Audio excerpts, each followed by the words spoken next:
Let's start. Okay, so hello, ladies and gentlemen.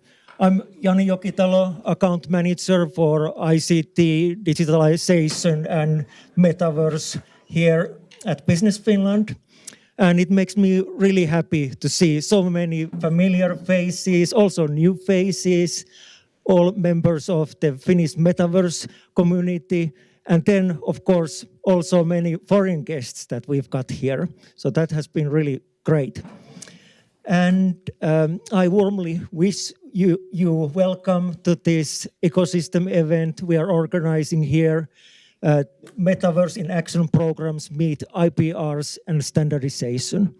So Metaverse in Action programs, or MIA programs, they were actually introduced as part of the Finnish Metaverse Initiative in late last year. And this event is sponsored by Nokia and PRH. So let's give them applause. Thank you very much. Okay, and here you can see the agenda for the day. So before noon, we are having several speeches on standardization and IPRs in Metaverse, very important topics. And then during the lunch break, there are several demos available right in front of the auditorium for you to try out. And then there are also several research project proposals available right outside there. And then the dining area is actually that way. The name of the restaurant is Xavier, and it's right outside of the glass doors. And then afternoon, there will be several very inspiring, very interesting keynotes from our international guests, and then also speeches regarding MIA programs and Business Finland's activities regarding metaverse development. And then later on, starting 3 o'clock, we are having Metaverse in Action workshops. So there are 5 MIA programs, and actually on the next slide, I can show you. Yes, here you can see the places where each of the Metaverse in Action teams are convening. So we decided to combine the tech enablers, industrial metaverse, and business networks teams into one, and that overall team is convening here in this auditorium. And then the Metaverse in Action Health group is meeting on top of the auditorium. There are the stairs right outside there. And then there is the MIA Society that is meeting outside of the glass door, so in the dining area. And I will still show this later on, the same map, so don't worry. Okay, and here you can also download some more content regarding the Finnish Metaverse Initiative. But before we start the actual program, so I would like to give the opportunity for other Jani to tell about the overall timeline for Finnish Metaverse development. Thank you, Jani, and it's really good to see you here. And I'm giving you. Jani promised me 2 minutes, so I'll try to have only 1. So, as this is part of the Finnish Metaverse strategy kind of timeline, so I wanted to get you up to speed and where we are at this.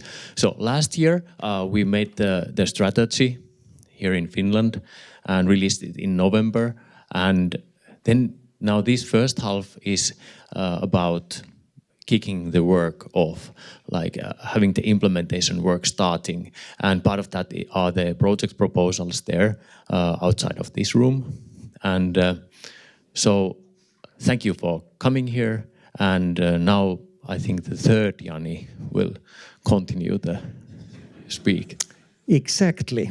So, yeah, somewhat surprisingly, there are this many Janis around here.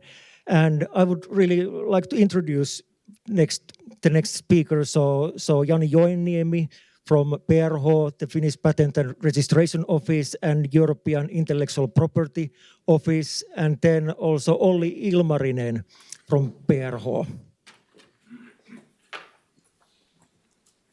Thank you very much, Jani. I'm actually the fourth person on the floor and the first one whose first name is not Jani. That's Olli Ilmarinen. And my colleague, Jani Joenniemi, will be back in a minute, but before that I think that I can start with our common presentation. As said, I'm coming from the Finnish Patent and Registration Office, that's the Finnish intellectual, or to be precise, industrial property office, dealing with the patents, of course, but also with trademarks and designs. Today our short presentation will be only 15 minutes, so there's no training, but if you learn something, that's very good as well. So our idea was to start with the short presentation, and now I will give the floor back to the third Jani here. Hello.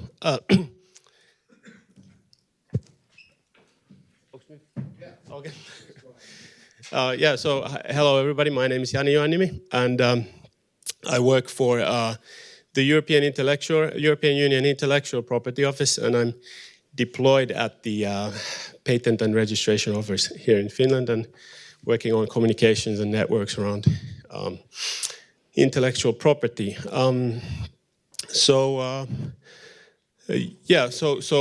Recently digital and intellectual property has been a focus for us. We did last year an event with Business Finland around IP and AI, and we've been also recently developing more events are on the way with the gaming industry and the creative industries around the topic. And we have a communication campaign called Aineettomia tarinoita, IP Stories, which there's already a campaign of video campaign that we did with design companies around IP that will be continued with the digital and IP topic quite soon. More videos will be coming out. Was there a clicker? Oh. So let's start with the very basics. I mean, it's our role here. When you're talking with the creative industries, you usually the IPR is understood as copyrights or talked about as copyrights. So IPR is not copyrights. That's not the whole picture. Whereas when talking with the more technological industries, IPR is usually understood as patents, and also not the whole picture.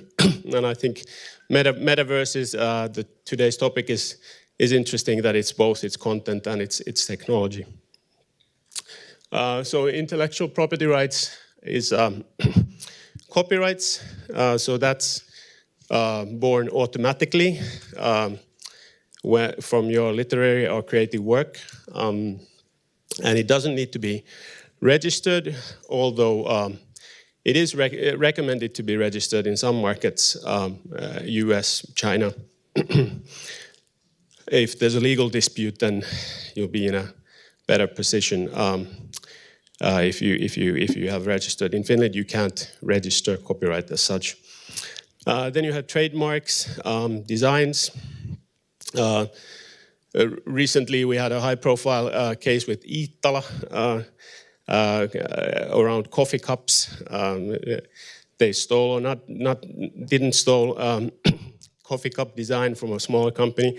But I think if the smaller company would have originally protected their design by registering the design, then the discussion would at least have been different. And you have patents, and you have utility models. So hyödyllisyysmalli in Finnish, which is sort of also nicknamed small patent, which is a form of protection that doesn't exist in all markets, but in Finland it does. So these are the forms of protection, IP protection that you register, and then you have trade secrets that are protected with NDAs and so forth. And still with the basics, so the purpose of IPR is to guarantee the free flow of ideas, or balance the free flow of ideas with protecting product development and investment into product development and property rights. And so basically this means like idea can't be protected with IPR, so it's only the sort of result of the idea, the outcome of the idea that can be protected. Also, part of the balancing is that IPR forms of IPR protection, they have time limits. So copyrights, patents, and designs have maximum time limits that they can be enforced, except maybe with the exception of trademarks. If you remember to renew your trademark regularly, then trademarks basically can be for forever. So EUIPO, my employer, is the address where you go to protect your trademarks and designs on European level. Then there's EPO, European Patent Office, that deals with patents on European level. So they had a joint study recently in last autumn that found that protecting registering IPR boosts startups' ability to raise funds on average up to tenfold. So basically, this doesn't mean that you register a trademark and money starts to flow. No, but it does signal to investors that there's no obstacles to, for example, to scaling of the business and the business acumen of the company. So talking about games, which is something related to the topic of metaverse. So all forms of IPR are relevant to games. So you have patents, obviously for the front end, the devices that you're using the games with. That's sort of very sort of traditional form of patenting. But then there's applications and the software side of games that is more something that's varies from country. So basically, software is protected by copyright as a literary work, but the outcome of the coding of the software can be the technical effect that's created. That can be protected with patents. But there's this what counts as a technical effect varies from country to country, so region to region. So there's a lot of ambiguity in patenting games. Then you have designs, which is a relatively underused form of protection but also relevant to games. You can protect 3D characters or user interfaces or 3D environments. You can protect with designs. And trademarks, obviously logo and name and so on, but trademarks also can protect animation, short animation, sounds, so on. So they have a much more, as long as they're an expression of the brand. So that's the sort of core idea. And copyrights, obviously, very relevant to games. And how to use intellectual property rights is that they overlap. So you can, the same thing, you can protect it simultaneously with many different forms of IPR. So game character might be protected by copyright, but you can also, the visual look of it, you can protected with registered designs or as a figurative trademark. So, and simple forms, like for instance Lego brick, they're not protected by copyright, but the technical effect can be patented, and the Lego brick has been patented a long time ago, and they can also be protected with design and trademark. So actually, for instance, in the case of Lego, the Lego brick was originally patented in 1971.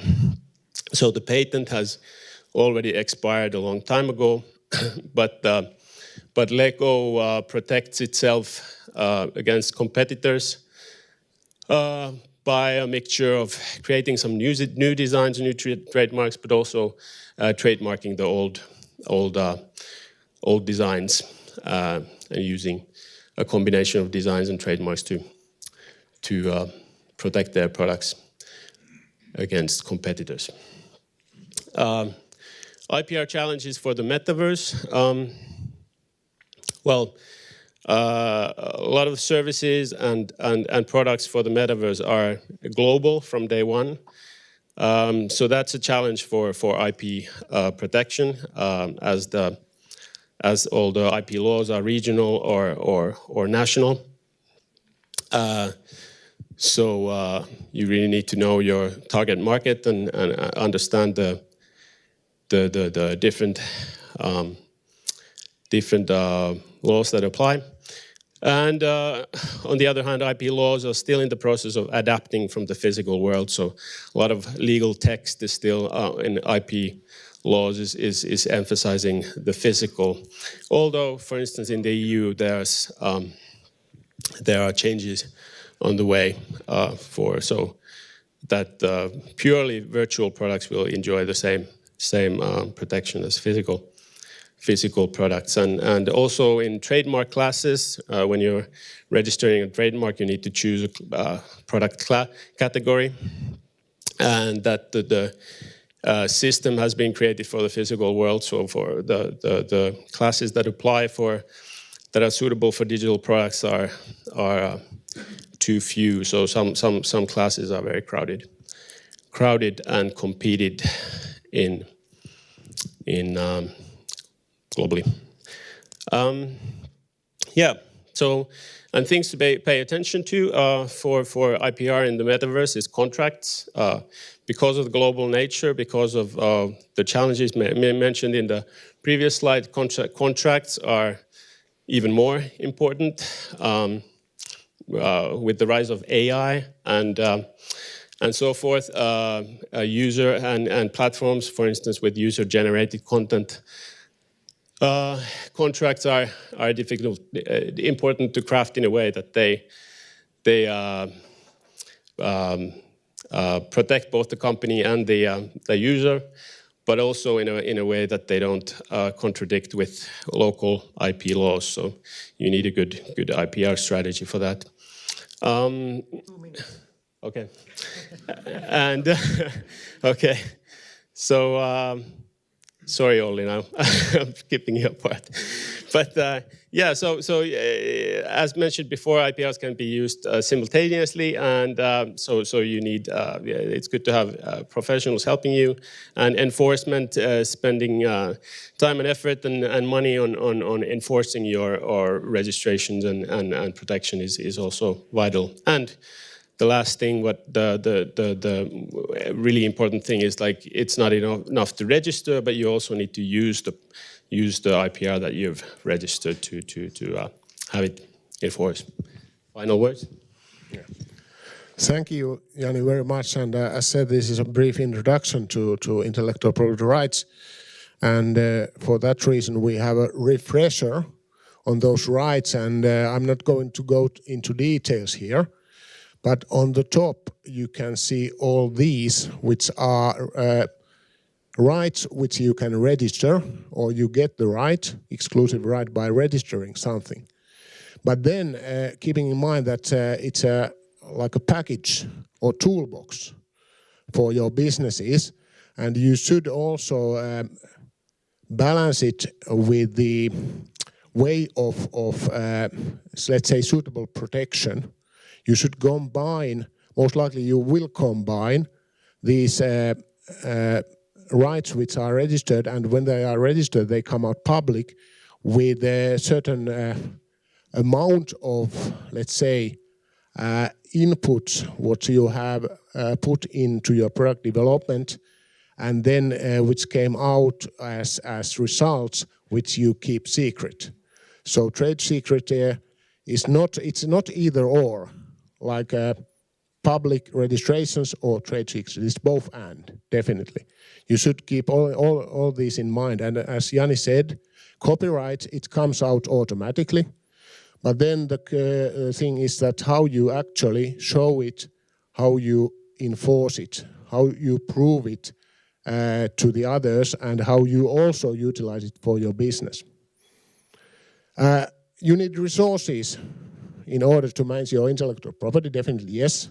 First of all, you should know it, understand it. You don't have to be a professional, but you should know the principles and understand, based on your business and your aims and targets, which kind of protection is suitable for you. And for that reason, we offer you different kind of, let's say, guides, helping you out.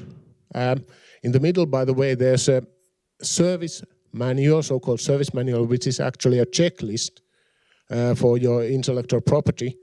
And we have some printouts of that booklet here today. If you want to get some, please grab one of them with you, and you can also find those, of course, in a digital form to be studied later. You most likely also need financial resources, and for that reason, thanks to the European Union and European Union Intellectual Property Office, EUIPO, now you have a chance to get some financial support in order to register and also to manage your intellectual property. It's not a big money; it's a couple of €1,000. But anyway, it's let's say it's a good start for your. If you haven't done anything yet, good start for your business and your intellectual property protection, understanding first of all your intellectual property and then protecting it.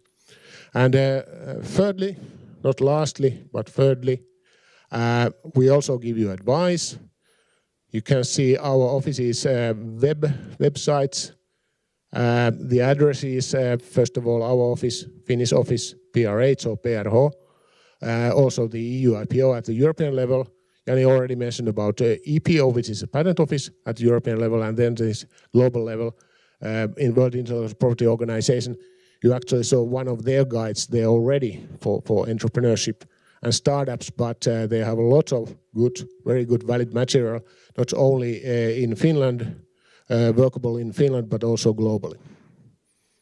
So thank you very much, and we are already exceeding our time, so thank you very much. I think thanks. I think if you have any questions, we can take them after at the end of the morning session, or later on during the lunch, or later in the afternoon. Thank you very much. Okay, thank you, Jani and Olli. So next, I'm really happy to introduce you to Carlos Luna Garcia from EU's Intellectual Property Office's Digital Transformation Department. Thank you very much.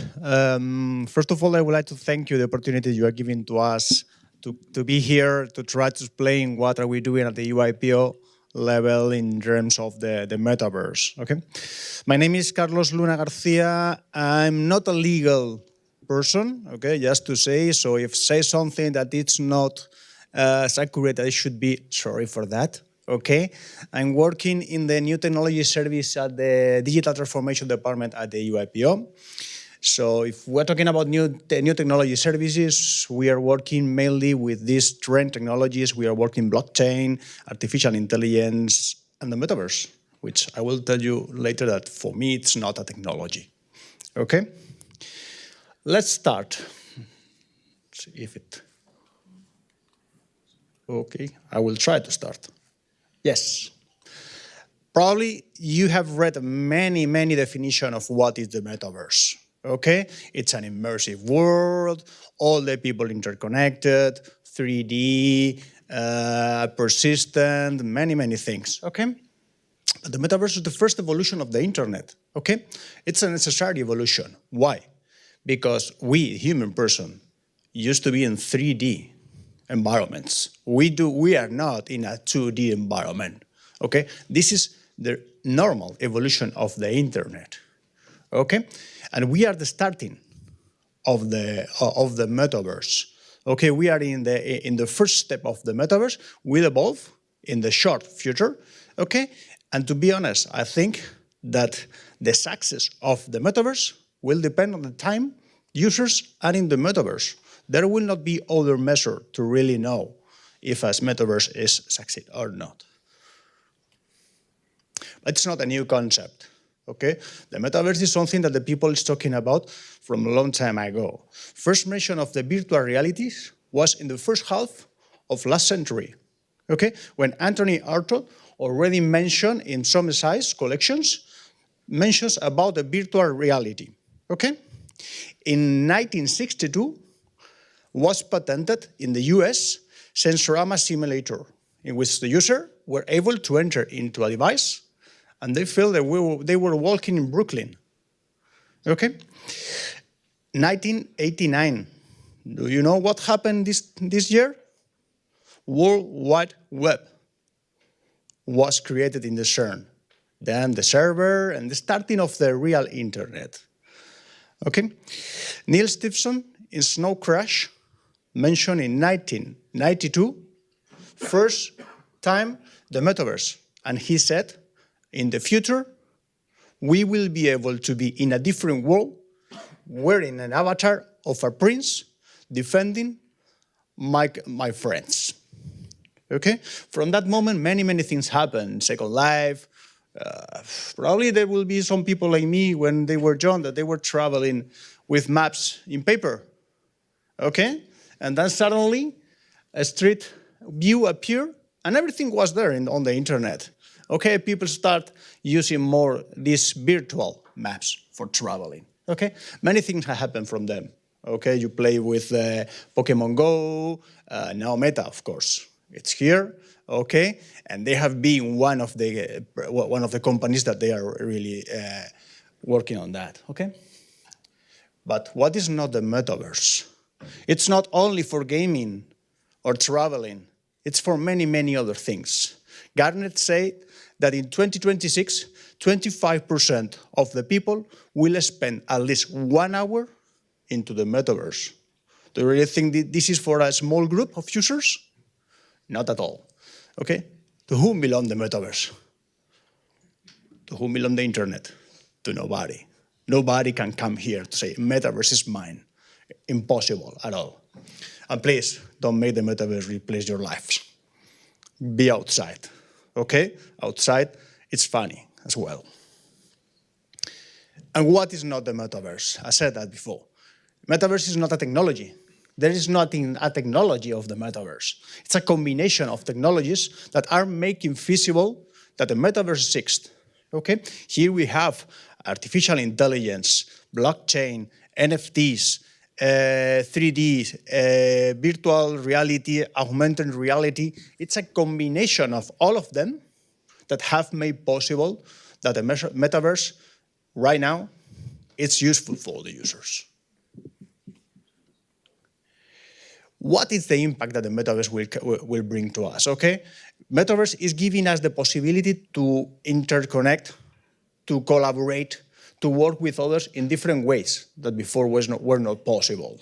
Okay, where the users are able to define their appearances, their virtual identity. Okay, they can manage their virtual identity and they can present to the others as they would like to be. Okay, training and education will have new forms of sharing knowledge. It's not all, it will not be necessary to be there like we are here today. That session could have done on the metaverse. Why not? Okay, it's important, please, I said that before, outside there is a real world, enjoy it, okay? Digital well-being, can be an issue with the metaverse. When the people start only using the metaverse, okay? Please think that the metaverse is there, but the real world, it's outside, okay? Another challenges related with privacy and security will come as well with the metaverse. Economic impact, of course, okay? New companies, new kind of business models are appearing, okay? New companies only implementing, working for the metaverse are arriving. Their business is going to be only there in the metaverse, okay? This will bring to a new kind of jobs because specialized people will be working for the metaverse. Okay, this doesn't mean that other jobs will not appear. No, it's an extension of the existing jobs, okay, and new jobs to be there in the metaverse. Of course, the traditional companies have to evolve, have to integrate their businesses into the metaverse if they can make benefit of the potential it brings, okay? Everybody can make business wherever they are. No barriers, no geographical barriers are in the metaverse. It's accessible from everywhere to everybody, okay? It will bring as well, it's NFTs, mainly the use of NFTs and the commercialization of the NFTs is bringing investment but as well speculation, mainly in real estates, okay, where people are speculating, okay? So, but money is going to be there as well. This is why it's important the governments to define the regulation to ensure, so it's not only the regulation, it's to ensure that the rights of the citizens are covered. New players are into the metaverse. We are talking about that the new users will appear to be in the metaverse, creators of content, creators of images, creators of designs, okay, that are going to be available into the metaverse. New businesses, okay, commercializing, making business. We said that before, real estates, okay, for the metaverse. It's a business that grew quite a lot during the last 2 years. So new business are appearing and they will be present into the metaverse, but current businesses will be there as well. Okay, so the current businesses are adapting their business models to be present and to make benefit on the metaverse. And of course, IP has to be adapted. We have to protect our creators. We have to protect our investors. We have to protect the innovation. Okay, this is why IP has to be prepared to defend and to protect and to foster innovation into the metaverse. Okay, all these technologies, all these new kind of users, all this social and economical impact will have a huge impact in this, among others, industries, okay? You know that virtual events are already taking place into the metaverse. Concerts, weddings are already into the metaverse. Of course, gaming is the key actor or the key sector into the metaverse, but it's not the only one, okay? Health has a huge potential into the metaverse. Training as well, businesses. There is a lot of sectors that are going to be here, okay?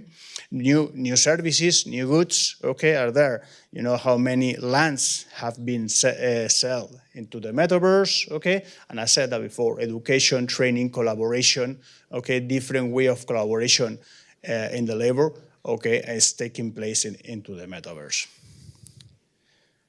Challenges, okay, many of them. I said that before. We are in the very beginning of the metaverse. We are talking about an immature technology. It's not mature at all, okay? Generative AI, artificial intelligence, blockchain, they are growing now. So we are I think we are in one of the most relevant moments of the technology that will continue evolving, in short, okay? We are in immature, we are talking about an immature technology with a lot of complexity, okay? Our colleagues that we have outside They are developing the glasses, okay, that will change in the future, probably to be more comfortable for the users, okay, but they are already on that, okay? Legal framework has to be defined, a legal framework to protect the rights of all the users. We are here. We are users of the metaverse. Our rights have to be protected into the metaverse, okay? And security and data protection should be ensured, okay? Education. We have to learn. We have to know more about that. What's happening there, what can be done, what can be done.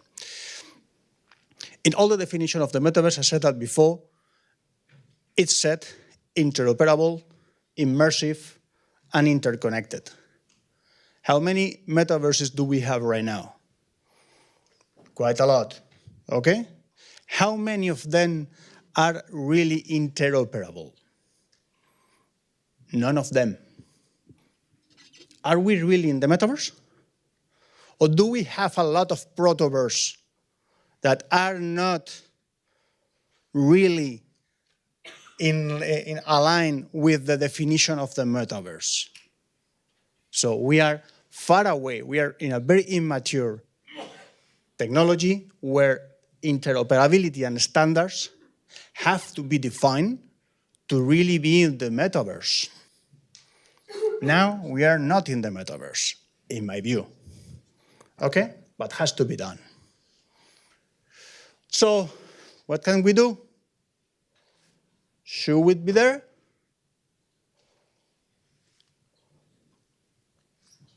Or do nothing? Should we stay looking at what the others are doing? Okay, this is my dog. I have to say that. This is the only no virtual reality, okay, image you will see in the picture. This is mine. Okay? Okay, if we stay like him, like Jerry, okay, we will lose the possibility to get reputation into the metaverse, to be considered as a very innovative company, okay? We will not be able to spread awareness or to know what is happening into the metaverse, which are the needs of the users of the metaverse in the benefit of my company, okay? We cannot learn more about and spread knowledge of the metaverse. And of course, we will not make business if we are not in the metaverse. I love this dog, but I'm not right with him, okay? Okay, what IP? Okay, of course, IP has to be there because protecting IP rights is fostering the collaboration, the partnership between the companies that are into the metaverse, okay? If we protect the creation in the metaverse, we will foster the continuity of the creation of this content, okay, or these designs for the metaverse. Of course, we are talking about innovation, new technologies, okay, that we have to protect, to continue with the development of the innovation, okay, of these technologies that all these guys are doing for us, okay, for we to enter into the metaverse. That at the end, it's for making money. So all the companies, okay, it's true, the business is business. Okay, if in the metaverse, they have to be monetized as well. And for that, we have to prevent infringement of the IP rights. How are we approaching it? Okay, just less technical. Now it's my moment of, I don't know what I'm going to say. Okay, I hope you forgive me. Already was signed between US and the European Union and other international parties the future of the internet. Okay, where we have the legislation. At the European level, we have the European Digital Sovereign, which is covering Digital Service Act and Digital Market Act. Okay, and at the US level was defined the Metaverse Cloud Act, the US Cloud Act. Okay, and both of them, they were really focused on having an open, accessible, and interoperable platform, okay, which is respecting the rights of the citizens. Okay, both parties want to ensure that the rights of the citizens and the users are protected as they are protected right now in the physical world. Then there was in the Parliament, in the European Parliament, Thierry Breton said that the European metaverse has to follow 3 main pillars. First of all, people. It has to be defined for the people to use it safely, to be safe as they are safe on the street. Okay. Second, Europe has to foster technology. We cannot be leaders of the metaverse if we are not leaders of the technology. Okay, the European citizen, Europe has to foster, has to go to be a leader, a technological leader, to be there into the metaverse. Okay, and for that, of course, infrastructure to ensure that the volumes of data that we are going to exchange, okay, is going to be huge, and we have to prepare our infrastructures to really provide the good service that our users will need into the metaverse. Okay, now let's go just one step more at the EUIPO. What are we doing? This was an initiative. We have 2 different lines of action. Technology Watch, okay, it's a group that it's led by the Digital Transformation Department, but it's including people from all the departments at the EUIPO. What are we doing? We are researching new technologies and analyzing how those technologies can be applied in our benefit, in our daily activities. Okay? And in 2020, okay, we launched a task force to talk about the metaverse. Okay, we started with 3 actions. First of all, to have a common understanding of what is the metaverse, what's important to spread the information within the office, to know, for all of us to know what is the metaverse. Second step, working together, okay, in order to see where and how metaverse will impact IP, and the other way around, how IP can benefit the metaverse. And the third one was brainstorming to try to identify potential actions we should take, okay, into the metaverse, to think about where we should be. Okay, should we create a virtual IP office into one of the existing metaverse in Sandbox or whatever? Should we work more with our stakeholders to see which are their views about the metaverse? Should we start creating some NFTs available into the metaverse for creating awareness? Okay, so at the end, what we did, we identified 25 initiatives, okay, that we presented to our executive director that we had in 2018. Okay, and from that, the first thing we have done is awareness. It's important that what we receive from our stakeholders, that they don't know what is the metaverse. Okay, there is a lot of lack of knowledge about the metaverse still within the IP ecosystem. And what we were requested for is to provide awareness, training about the metaverse, the impact that the metaverse could have on the IP right protection and the business development around the metaverse. Okay, and this is what we are doing. Okay, providing awareness about the metaverse. Second initiative, the Meta Circle. Okay, this is led by our legal department. Okay, they are inviting the other departments, but with a more legal vision. Okay, they are in charge of the creation of the policies and the guidelines on the use of the IP rights. Okay, globally. And here they are including as well which are the best practices when you are going to protect your IP rights into the metaverse. Okay? And the recommendation they have provided to us. Okay? First of all, when you are talking about virtual goods, you have to use class 9.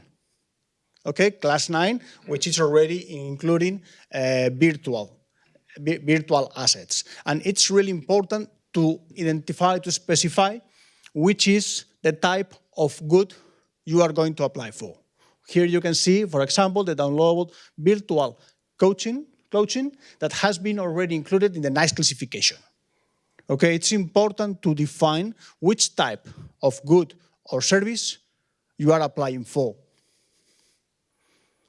NFTs, okay, NFTs are not accepted as a class, okay? NFTs, how do we see what is the NFTs? The NFTs are a unique certificate of the authenticity of the asset. Okay, so what we are recommending is, if we are talking about digital assets, use Class 9. Okay, you can see here, downloadable digital image files authenticated by an NFT. But if it's only a representation of a physical asset, use the class, okay, a specific class of the product. Okay, in this case, you can see clothing identified by NFTs. Okay, class 25. Depending if it's going to be digital representation or physical representation. Okay, and just last suggestion. If you are thinking the registration of a trademark that can be in the virtual world, okay, a digital world, use Class 9.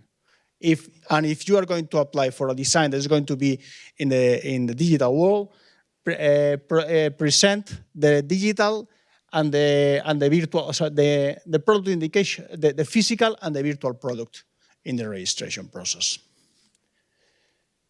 And here you can see some links of the information we are spreading. We are in our website. Okay, here you can see different webinars we have organized during the last 2 years, talking about the metaverse and the guidelines that you should follow when you are applying for an IP right at the EUIPO. And that's all. Thank you very much for your attention.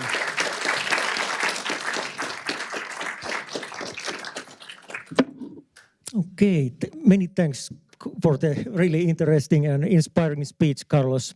So next I'm happy to introduce you to Ville-Veikko Mattila, Director, Head of Multimedia Technologies Unit at Nokia Technologies.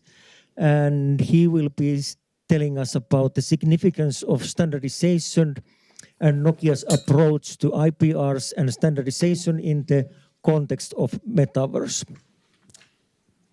Okay, thanks Jani for the introduction.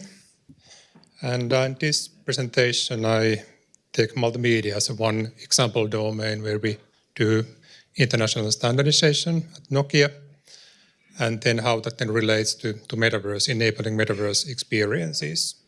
And then also about, of course, standardization then leading to standardization patents, which is then the fundamental basis also of our patent licensing business at Nokia Technologies. But let's get going. And first a bit about the metaverse, so how we understand that in Nokia. So first of all, I think metaverse, we typically frame that taking into account the human, physical and digital worlds. Also then illustrating how this human augmentation and digital physical fusion then fit into this overall context. Most importantly, our understanding of the metaverse, I think it's very much framed by studies and research exactly around these two latter concepts. So digital physical fusion, it is of course this kind of dynamic network connected representations of the reality that we can then use to basically automate, simulate and replicate the reality in the digital world. And of course then digital twins being a very nice example of that kind of driving industry 4.0. Going forward, for example, 6G sensing technologies will offer very nice new technologies. The frequency is actually getting so high that base stations can acting as a kind of radars. So you can also model reality, not only the kind of connected objects, but any object. Then on the end, this human augmentation. So that is all sorts of kind of extensions that we can use to interact with and within the digital world. Of course, the digital world also very much developing from being kind of 2D, kind of dimensional experience to become more immersive, more interactive. And of course, examples like VR classes, AR classes, perhaps in the future also this kind of brain-machine interfaces like Neuralink.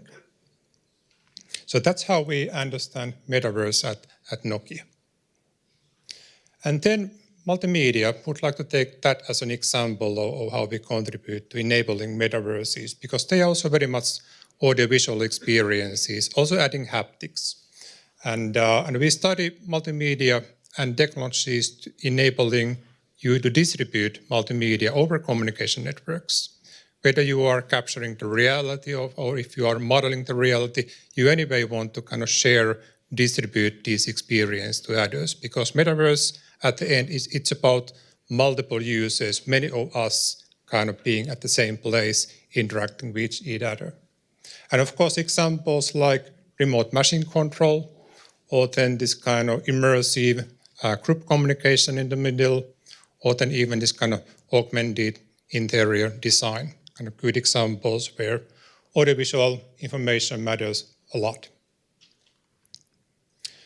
Then why multimedia is so important? So already today, about 80% of the IP traffic is actually video. So the networks we are developing at Nokia, so they're actually video networks. And on the mobile side, it is something like 75% today. And then going forward and considering this kind of new immersive experiences, let it be 360-degree video or even volumetric video. I have some examples coming later. So the bandwidth requirements just get more challenging. So at the bottom figure, you can see ultra-high definition video streaming, so 16 megabits per second. So that is your 4K video in Netflix today. But then when we go forward, for example, we get 8K, so the resolution gets higher, kind of Volt TV, so already 100 megabits per second. And then ultimately to ultra-high definition virtual reality, where you have a stereoscopic images, that's something like 500 megabits per second. So very high kind of requirements for future networks. And that's why also then video coding matters a lot as a kind of fundamental enablers, something what we standardize together with ITU-T and ISO. And if you take again that example of 4K, so you are paying a bit premium in Netflix and you watch 4K video, actually the raw data rate is 12 gigabits per second, so that is 12,000 megabits per second. And with the latest video coding standards, versatile video codec BBC H.266, we can take it down to 10 megabits per second. So we throw away something like 99.999 of the data, and still you think that, okay, it looks damn good on your TV. Examples here are from the previous two standards, HEVC, already 10 years old, and VBC, just 4 years old. And you can see that the quality is the same, left and right, but on the right, it's just half of the bit rate what we have on the left. So that is always the requirement for in video coding standardization. And if you think that 80% of all the traffic globally is video, and if you are able to cut that into half, so it has a really high global impact. But it's not only 2D video. Already for the last 8 years or so, we've been also developing new technologies utilizing those underlying video codecs to also then transmit new, more immersive content experiences. Experiences also which come interactive, like the football player here. It's about dynamic meshes. So this is the content what we experience, for example, in video games today. So how to enable their transmission by making use of video codecs today. So quite coarse model in this example, but anyway possible, allows you to freely experience the content, even walk through the content, walk around the content. Or then on the left, so this is then the point cloud data, something you can create by making use of multiple cameras, so multi-camera capture, or perhaps by LiDAR scanning, so laser type of scanning. So it's about 1 million points, so dense that you can see the lady in long dress. And again, full freedom to experience the content from any angle. Or then in the middle, something for autonomous driving, so that this kind of sparse point clouds, how you can distribute them from cloud to the cars or between vehicles. Or then at the bottom, about 360 video, but adding also the capability that you can move a bit, seeing the content from left and right, and the content responses to your movement, make it more immersive. And then something really coming to the volumetric video I mentioned in the beginning. So this is something what we demonstrated at Mobile World Congress in February. And the example on the right is that it is real time. So we actually capture the person. Actually now you can see the person at the background. Soon coming now, you can see him there. So we used 4 Kinect cameras to capture the person. Those 4 cameras produce something like 150 megabits per second, and we can take it down to about 4 megabits per second, something that we can distribute. It's perfectly scalable for any experiences, and everything in real time. So this is the ultimate Princess Leia experience today. Then, if that was then how we understand the metaverse at Nokia, and then multimedia as an example of international standardization. So then we move towards Nokia Technologies. And Nokia Technologies is the licensing business of Nokia. So we have the responsibility of managing Nokia's patent portfolio. So Nokia Technologies is a legal entity in Finland, and also having the responsibility of monetizing the Nokia intellectual property, including patents, but also then technologies and the Nokia brand. We also do technology licensing, which is quite interesting because, of course, we develop all the time new technologies, we standardize them, and we also then offer these technologies and implementations to, for example, smartphone vendors, so that they can integrate them into their products. And it's kind of nice because it's a kind of immediate way to monetize your R&D investment. Because if you are pioneering a technology, many other parties may have a very high interest in that. IP licensing as such takes more time because you need the high penetration of the technology before IP licensing becomes meaningful. And then with the question that, okay, if we are doing patent licensing, so what's there in the portfolio? And there are 4 important categories. The biggest one being the cellular standards. So these are coming from 3GPP, all the kind of 4G, 5G, now 6G technologies that which enable mobile connectivity today. Also from multimedia side, voice codecs are enabled here. And the upcoming voice codec actually will enable spatial audio communication.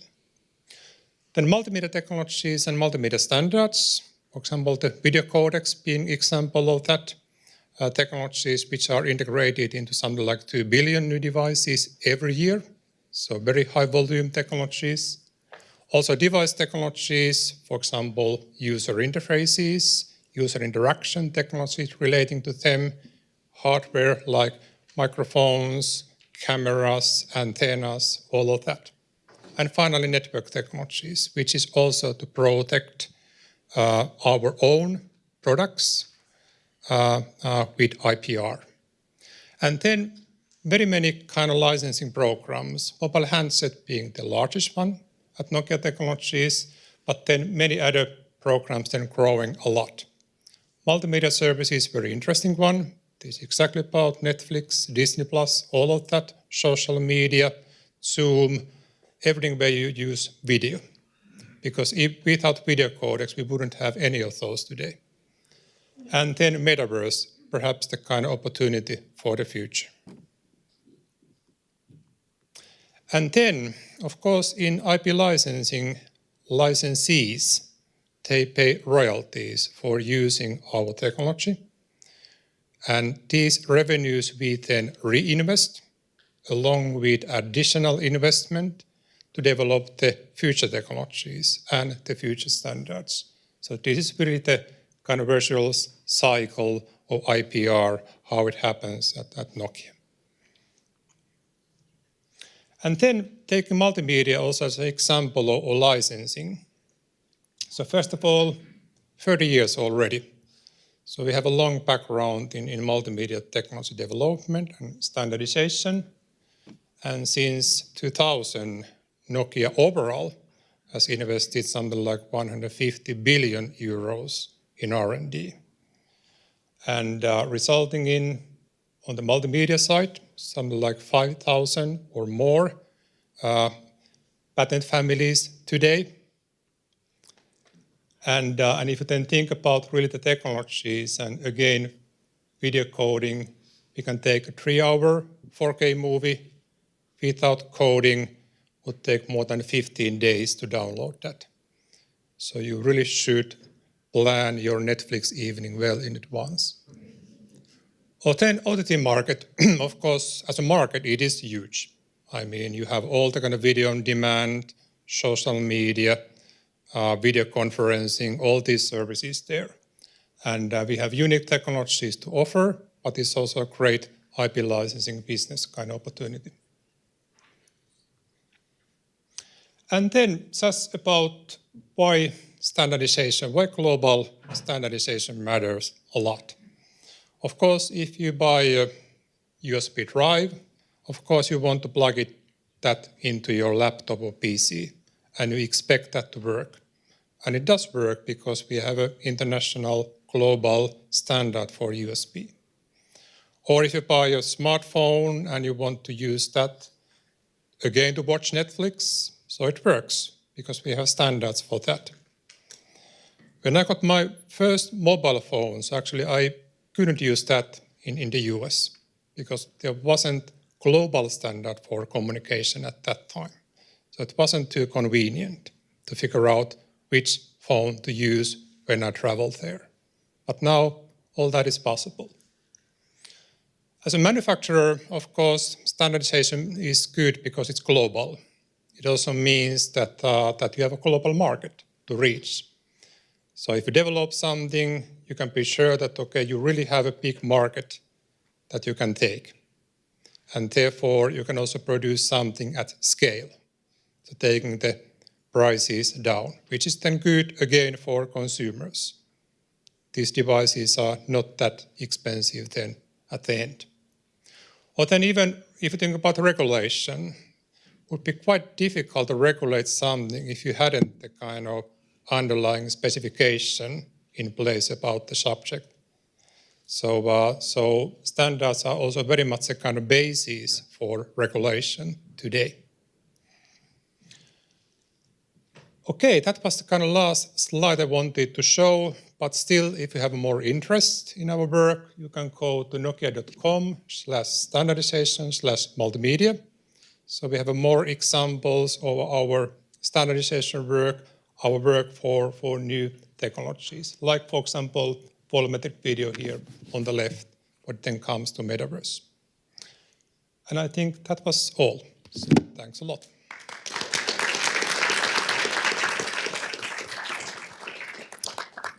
Many thanks to Ville-Veikko for the very insightful and interesting speech. So next, I've got the pleasure of introducing you to Jarkko Pellikka from the same company, and later on Jukka Alve. Jarkko is a manager, director for industrial 5G at Nokia. Thank you very much for the introduction. Also, great to see you all also from my side.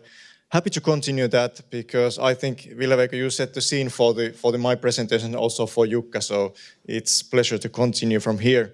I'm going to also explain a bit some experiences from our journey that we took together with many of actually you guys here. I see a lot of familiar faces, our R&D collaborators, our partners. We highly appreciate your contribution, your help, being part of the journey together with us, because without this type of collaboration, this is impossible task to do. And that's exactly the case related to Metaverse, as we heard already today. So a lot of collaboration is still needed, and also I'm going to explain a bit why this is so crucial, so essential. Taking into account the data, the massive data increase as we see today, when we have a discussion with many of the industrial players today, they typically highlight a couple of key challenges that they face. One is how to improve productivity by focusing on these technologies, by using digitalization itself to making available technologies more or less useful for their purposes to improve productivity. And also the second one, which is related to sustainability. And probably the third option, or the segment or categories related to how to use data efficiently, how to monetize it, how to develop something which is meaningful for the business in order to improve productivity and sustainability. And also taking this into account, also think about the bit metaverse, the world that we are actually is ahead of us, what kind of capabilities we need. One actually thing is certain, that is that we need secure low latency connectivity, because that's typically set the scene for all the metaverse related capabilities. That's the stepping point towards video, audio usage in different applications in the industrial domain or in other domains as well. That's also here because the presentation, the title was related to digital twin. In this particular picture, you see at least two pretty well-known use cases when we think about industrial metaverse. One is how to use metaverse and related technologies to improve productivity by focusing on the product design. So how to accelerate product design process it's typically one example that we already see now when we discuss heavily with the different industry verticals in Finland and also abroad. Another one, it's example from our labs, so how we actually utilize digital twin in order to develop network technologies. And in this particular case, we use digital twin to simulate how we should plan network management practicalities, how to plan network itself in order to sell and set the purpose and also help our industrial customers to reach their objectives on productivity.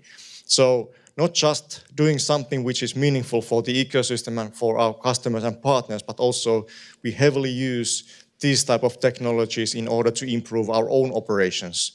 Another example that many of you is actually aware of is related to our new office in Oulu, where we also develop and use and test and validate digital twin technologies to help also our operations to be optimally suitable for the business purposes and objectives. So, taking into account the business requirements, benefits that was already highlighted today, a couple of probably additional perspectives. One is especially this scalability. If you think about the potential options to use metaverse-related technologies to serve some of the productivity or sustainability-related objectives, we have to ensure that this type of scalability is there. And naturally, now you understand also already the linkage between scalability and standardization, because without standardization, it's difficult to imagine that we can actually build something which is scalable. Another key term, like here already today, is related to interoperability, because all of these key categories here are somehow interlinked. So you can also see that without proper standardization, without ensuring scalability, it's impossible also to talk about interoperability. So all of these bits and pieces actually needs themselves. And also the last but not least, machine learning AI. If you think about, for example, several industrial metaverse use cases, opportunities, it's all about how we transport, how we efficiently use data, how we ensure that it can actually use and utilize across different platforms, applications or the other structures to actually target system-level change. And that's what industrial digitalization is all about. So we shouldn't focus on one tiny use case to solve it, but we have to think about what are the options to scale up the capabilities that we develop together. And again, I will underline the importance of ecosystem collaboration. No one can own Metaverse, no one can survive alone. So that's why we need these type of events in order to combine, join forces, combine all the core competencies that we have in different organizations, whether it's university, research institute, or multiple wide variety of organizations, startups, SMEs, large companies. We need this type of collaboration because without that, we cannot respond these type of challenges and also the opportunities at the same time. Also, this summary that was also asked to show and present as part of this particular event because naturally we highly see the value of IPR standardization and collaboration that are more or less linked to these two operations. Plenty of opportunities and benefits that we can realize if we focus on these type of topics that we are going to talk about today. Like mentioned already by Ville-Veikko, we see a massive increase of data, more or less. That big proportion is related to video. We need compression capabilities. We need low latency, trusted, secure connectivity. But also there's a lot of business benefits that we can actually realize if we focus on these topics and do that in deep collaboration across different verticals. I would like to highlight just a couple of points here. I already mentioned about interoperability, but sustainability is certainly one where we see a big opportunity if we can join forces. For example, if we can accelerate the lead time or the improve product design, that's a typical example. There is a huge opportunity when we deeply understand the industry vertical specific requirements, whether it's related to legal, technical, or business related aspects. So that is why we also need this type of collaboration together with the selected ecosystem partners. Without that, it's impossible to respond to the sustainability need that also, by the way, by definition, include data privacy, data security, and other aspects that are under that huge topic. And also, last but not least, we also see the importance of national level as well as EU level collaboration in terms of standardization strategy even. We have already here today a couple of examples what to do with that. I think, at least from our side, we still want to be an active contributor on these type of discussions. Now we have been part of that, but also when moving forward. And also from our side, I think we want to encourage you all to think about what are the options from your organizational point of view, how to contribute, what is our role as part of these different alternatives that are related to standardization. And you will hear a bit more on that as part of Jukka's presentation. But there is plenty of opportunities and alternatives. And you certainly yourself need to decide what is your company's, your organization's role to be part of these activities. If you want to be part of the working group, that's certainly one good option. But there's also some other ways to see, scout, and see what is happening, and then raise the awareness across different organizations, including yourself. So, I hope that my brief summary explain a bit how these themes here are related to each other, why we need standardization, how it can actually contribute industrial digitalization. I already mentioned about the interoperability, which is one part of that, and also coming back to my key objectives, so how to contribute productivity, sustainability by focusing on the standardization and IPR-related topics. That's really the key.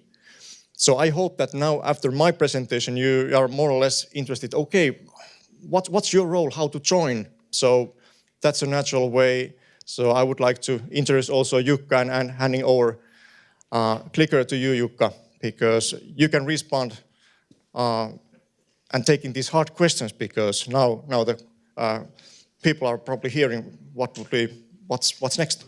Okay. Thank you. Thanks, Jarkko, for the very important speech about really crucial things. So Jukka Alve is a group manager at Sesko, which is the National Electrotechnical Standardization Organization representing Finland in electrotechnical engineering. Yes, thank you very much.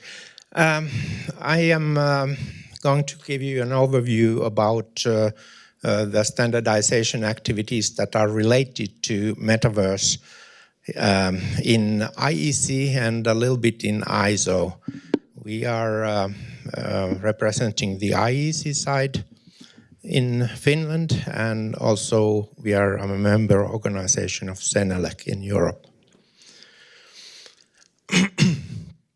There is no technical committee on Metaverse per se yet, anyway. Sometimes as a preparatory activity, before establishing technical committees, they create this kind of standardization evaluation groups. The point is that all the experts in a certain area come together and join those evaluation groups to identify what would be the scope of this new committee to be established, identify the stakeholders who should participate in the activity, and so forth. Find out what existing standardization that is related to this activity exists and what kind of gaps are there to fill, and so forth. This particular standardization evaluation group is called JSEG, Joint Standardization Evaluation Group, because it's a common activity for IEC and ISO. Here's a status update on what is going on in this JSEG 15. It has been ongoing since October 22, and there are something like 120 people that have rolled up. Jarkko asked me to explain what the geographical distribution of this membership is. I tried to find out, but it wasn't quite easy. But I can see that the Chinese are heavily represented as typical, but also surprisingly the Spanish have a very, very large representation in this JSEG.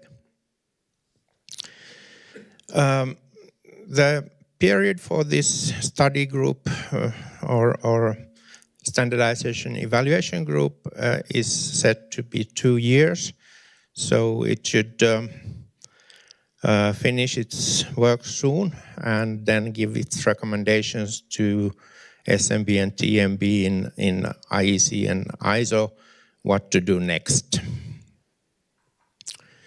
And the final report is anticipated in first quarter of 25. That group, by the way, is free for any expert interested in this field to join, so you can find the link on my presentations. Hopefully they will be shared. I would expect them to be. Okay. Then there is this older technical committee that does quite a bit of related work. JTC1, SC41, IoT, and digital twin. At one point I had to scratch my head, why is the digital twin joined with this IoT committee?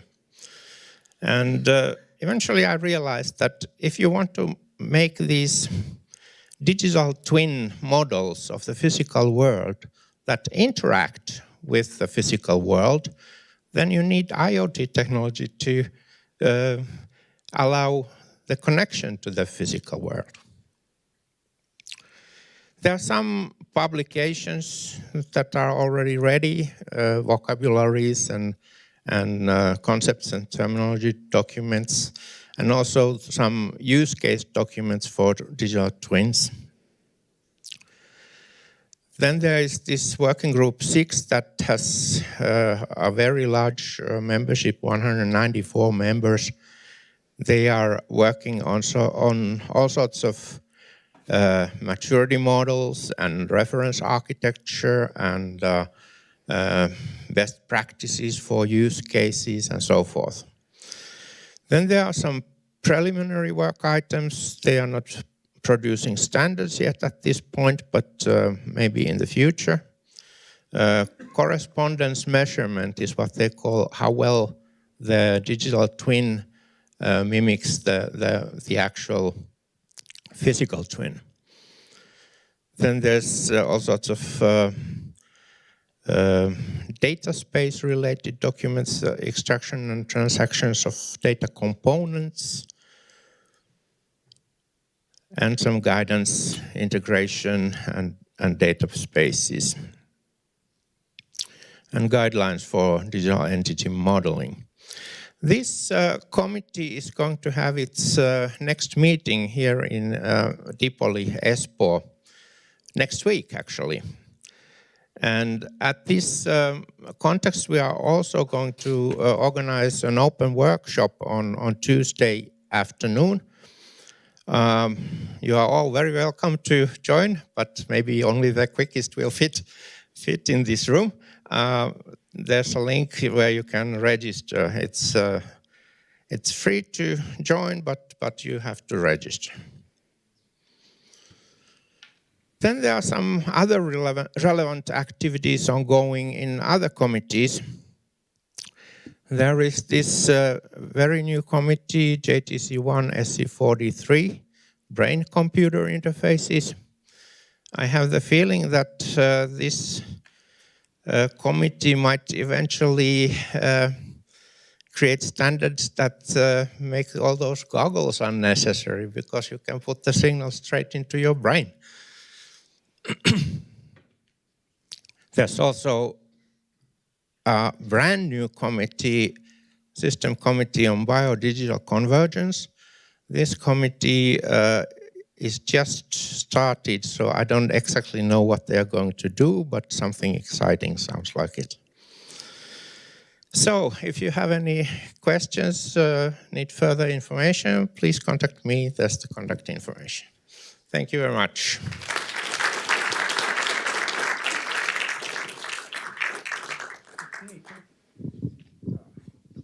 Thank you, Jukka. So really important things.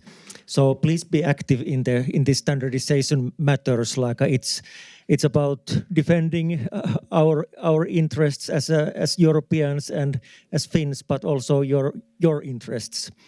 So next we've got actually 2 interesting customer cases. So the first one is Anarchy Labs Oy. And the speaker from Anarchy Labs is Hannu Lesonen, founder and CEO of the company. And Hannu will be telling about the topic of drones plus augmented reality, new level of situational awareness. Thank you. Yes, thank you. Thank you for the intro. Nice to be here. So let's see what we get when we put drone pilots into Metaverse. So yeah. As Carlos said, augmented reality has been available for a long time, since 90s, but only recently, with help of Microsoft, Meta, Apple, Magic Leap, have they really become rock-solid platforms that we can actually use for real work.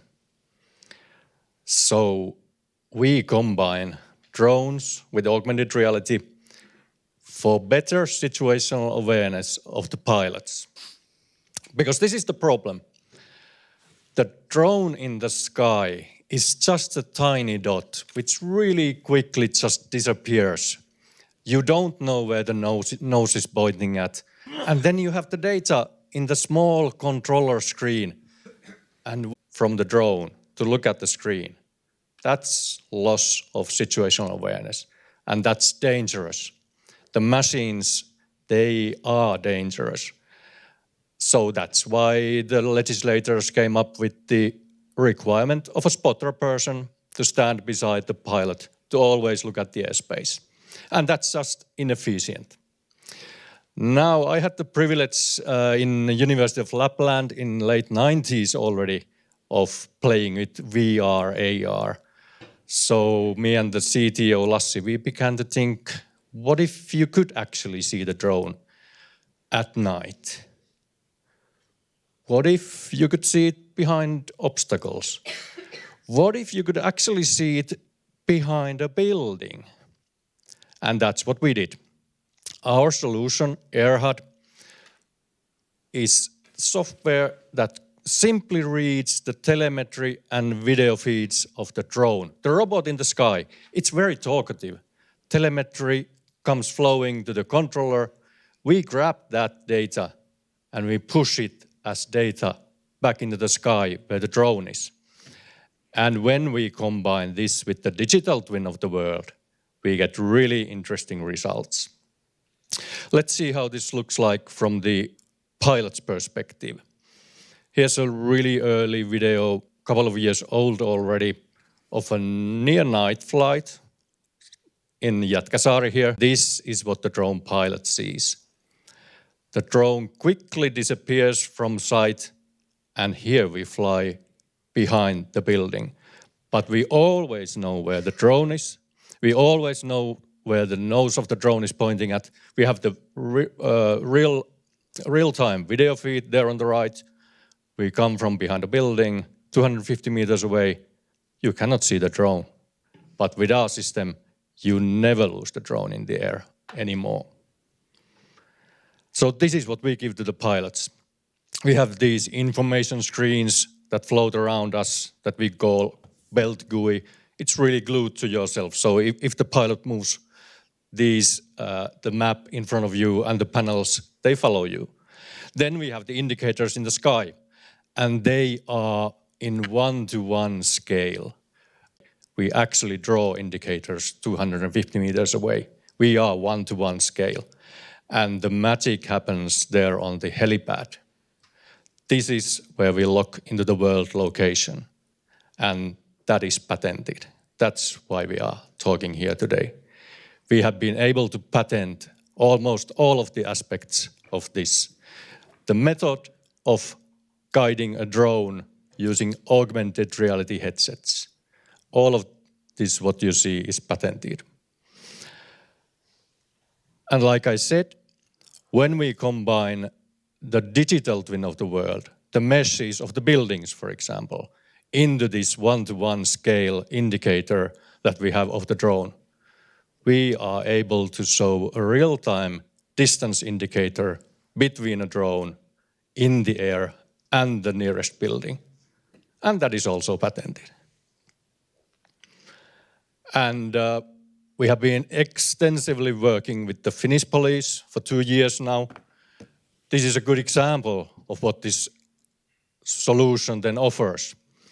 So on the top right image, on a typical search and rescue mission, the drone is far away, high up there, but the thermal image feed shows, okay, here are the persons that we are looking for. On bottom left image, we have this huge map, big 3D map.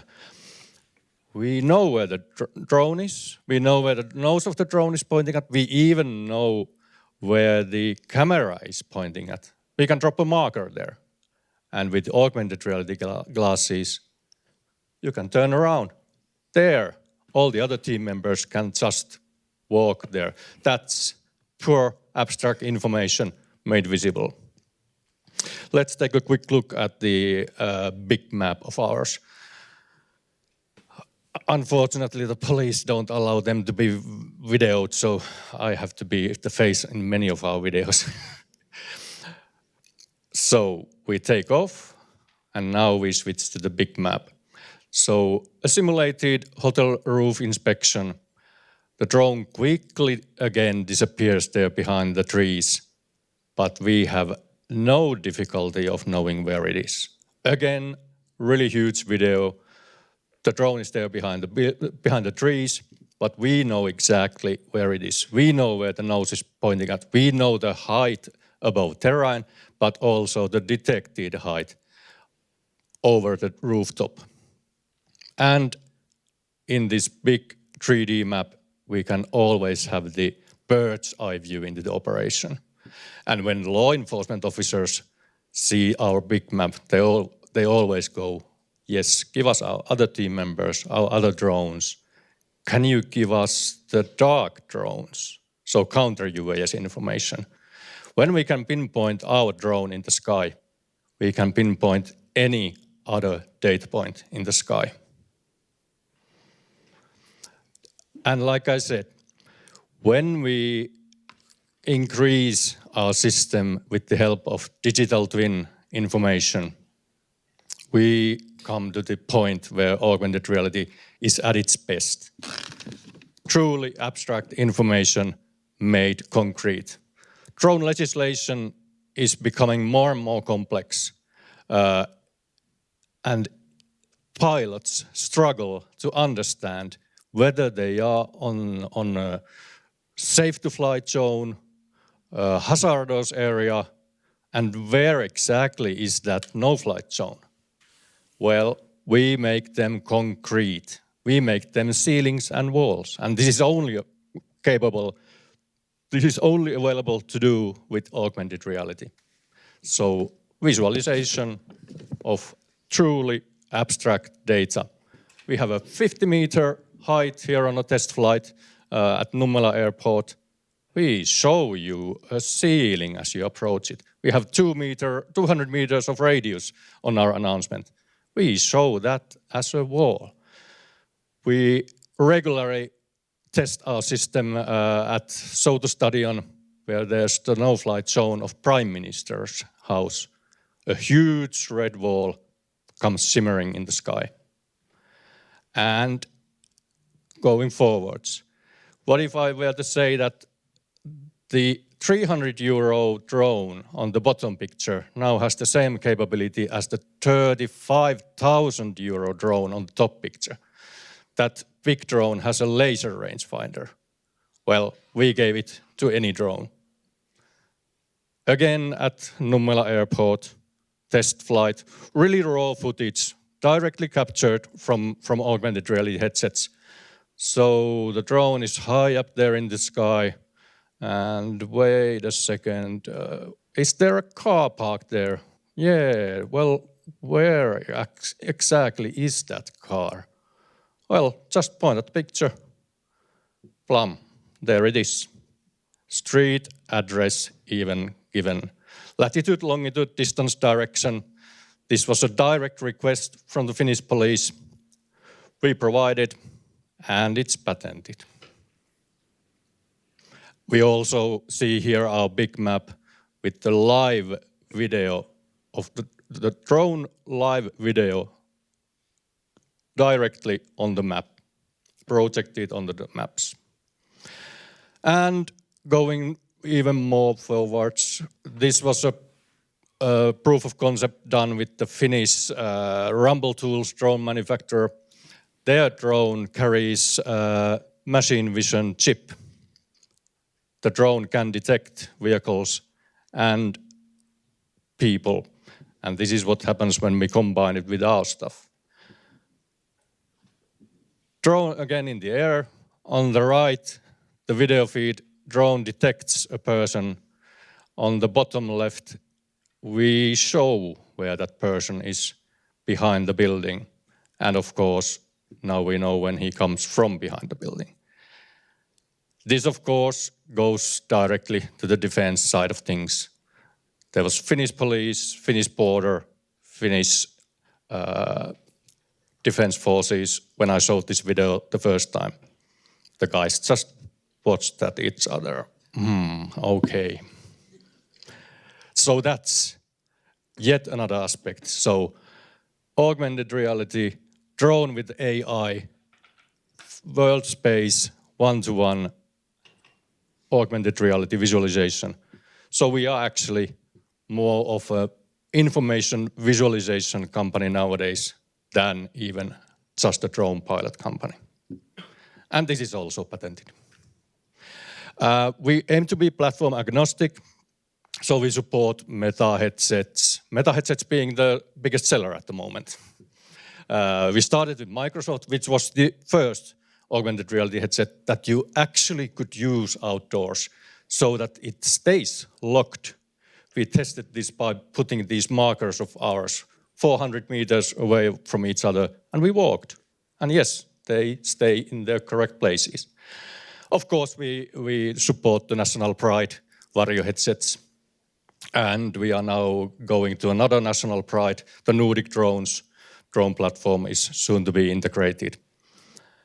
And this becomes then an integration platform. We are already in talks with several drone software providers. They want to integrate into our software because we can give them augmented reality interface into their typically 2D softwares. So, as I said, we have tried and succeeded in patenting most of the stuff that I showed you. And this is because we were first in the market. We are still unique in the world. We have been invited to 2 Interpol drone expert summits, to Europol, to Frontex, and everywhere we hear, what is this? How can this be? So yeah, we are still unique in the world. And that's why we got the patents. And that's how we now need to start to protect them. That will be a hard work for a small startup. So three US patents already, 1 European unitary patent. AirHUD itself is trademarked globally now. So yes, we do take IPR very seriously. And it's because some of our shareholders were like really sharp in this sense. They made us do this. It takes quite a lot of money from a small startup. But yes, we have succeeded. So that's what we do. And please come and have a demo. Don't take my words. Just have a demo outdoors. Thank you.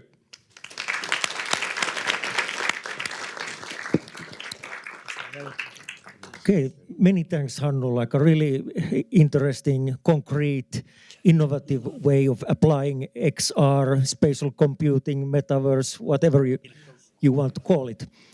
So next I would like to introduce you to Maija Puustinen, who is General Counsel at Dispelix Oy.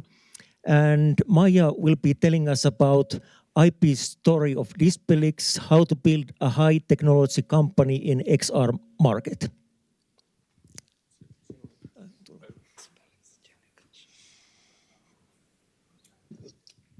Okay, so this is my microphone. I'm gonna start by showing my notes to you. I have a paper which has which is full of hearts made by my daughter. So what could go wrong?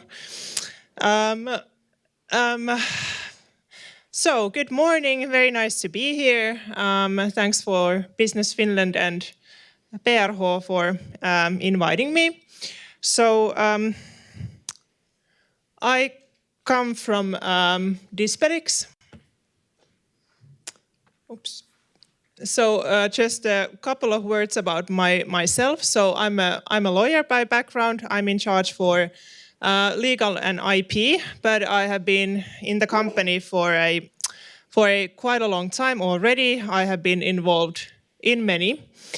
And a couple of words about my history in the context of this event. So I was earlier working in a law firm called Bird & Bird in an IP team. So my background is from the IP side. Then while this event is organized in collaboration with Nokia, I also wanted to mention my background from there. And then finally, as this is about standardization, so mentioning that I even wrote my master thesis from law school about the topic. But of course, nowadays, really working with all aspects basically at Dispelix from my role. So my agenda today is first to give an introduction to Dispelix, then to tell how we have been building the IP side at Dispelix, and then finally one slide about standardization and a couple of thoughts about that. But let's start from this video. 2 minutes.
So what we are doing at Dispelix is a see-through display.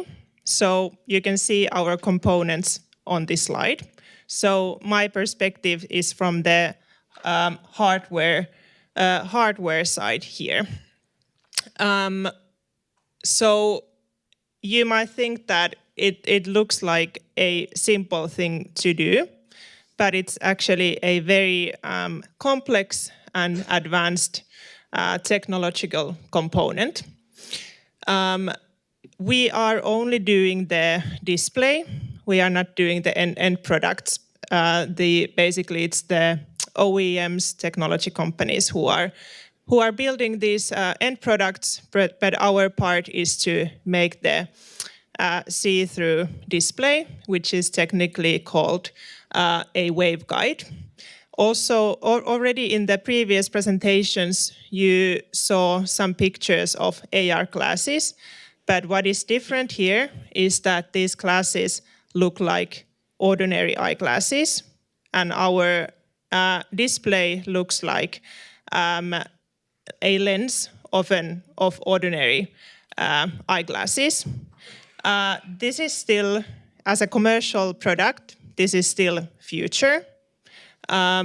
You cannot really get this from the market yet, but you can try our demo here. I highly recommend for doing that.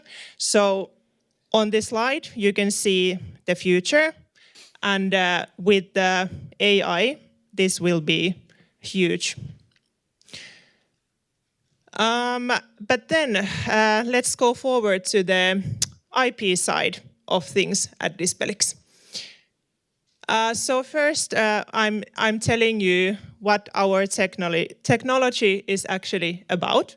So behind everything, even though we are doing a physical component, behind everything, the secret sauce is the software. So we have simulation software, which has been coded in-house and that's the software that our waveguide designers are using to design the actual waveguides. And by using the software, the outcome is a design file, which is the performance of the waveguide in a digital format. And then how we transfer that into a actual physical product is that our engineers are working in clean rooms, actually manufacturing these waveguides. And then a little bit of the history for our IP portfolio and also the IP function of the company. So from the IP perspective, everything has started already 10 plus years ago at VTT, where our founders were working and made the first invention relating to this technology.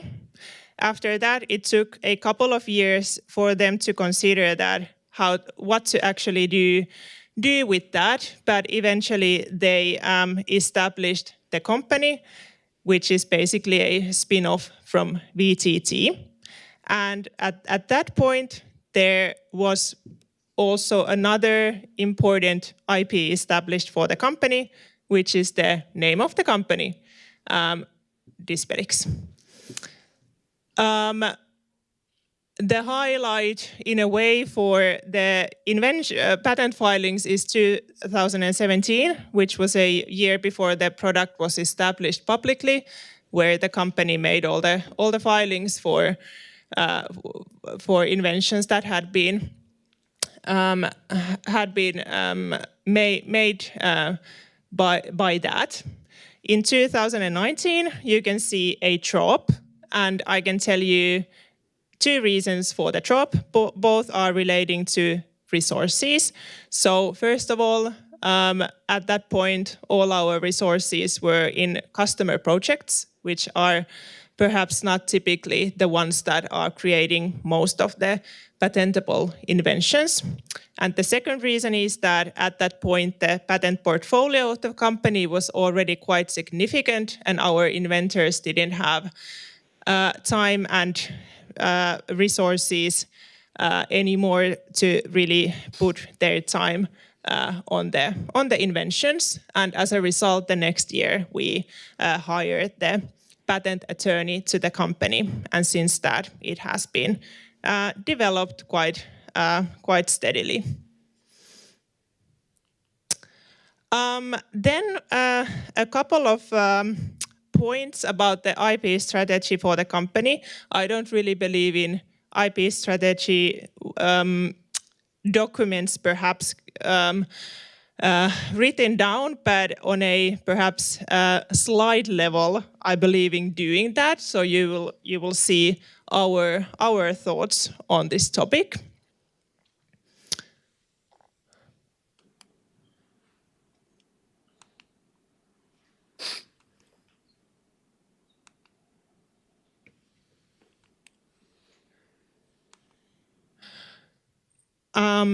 I won't go through all of these in detail, but one thing that I would like to highlight here is this one. So first you need to have the superb technology, but that is not enough.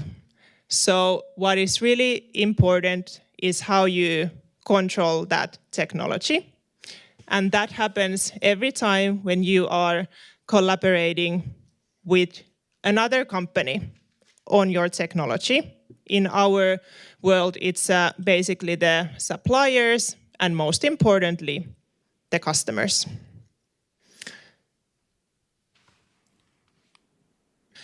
And following that, so first you need the technology, but then the second question is that how are you able to transform your technology into a commercial success story? And the first point is that when it comes to a deep technology company like Dispelix, for example, it's a long, long road. And especially, the topic of today, and when it comes to perhaps metaverse as a whole, and also when it comes to the AR classes, we are still in the very beginning of the story. And what is always not that visible in the end is that very often, or I would say typically, when there's a commercial product finally in the market, it has been preceded by a in-depth collaboration between the parties already on the development side. And growth business, doing growth business and established business, it's a totally different ball game. And in growth business, especially in the industry where we are working, the most crucial thing is to create partnerships with the strategic customers. And then finally, a couple of thoughts about standardization. From our perspective, the most relevant point is to ensure that diffractive waveguides will be the winner in this technology of see-through displays. And I believe this will be the case. Another point is more of a challenge that we see. While waveguides is still new technology, we are missing common definitions for the components. And what I mean by this is that when we are describing the performance of our waveguides, there are no common definitions to do this. So while we are informing the performance metrics for the product, we always need to define very clearly what we mean by these characteristics. So common definitions that all the players would be using would be useful. Another point that we are, I'm not saying we're missing, but what is relevant is that the waveguides and projectors work together, and there it would be useful that it would be more established how the API between these two components work. We have been working for many years with the projector partners to ensure that the components are working together, but it would be useful that all the market players would have same standards in this respect. That was my message for today. Thank you.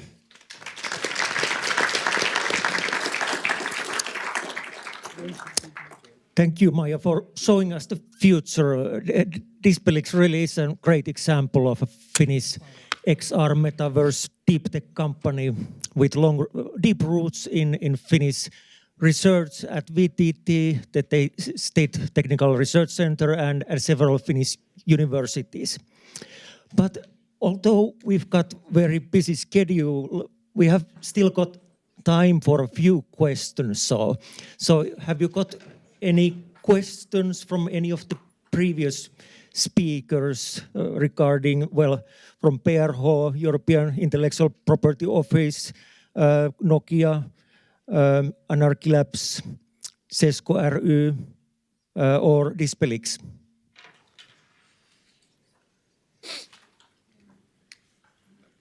Oh, okay, there, please. Yeah, the question is generally, we've heard a lot about intellectual property rights. We've heard different visions of the metaverse. Do we have the right framework in place to kind of capture and convert the value in this enabling technology? We talked a lot about what we have and what's been there in the past. There hasn't been much talk about what is coming in the future. Not the technology, but the IPR opportunity.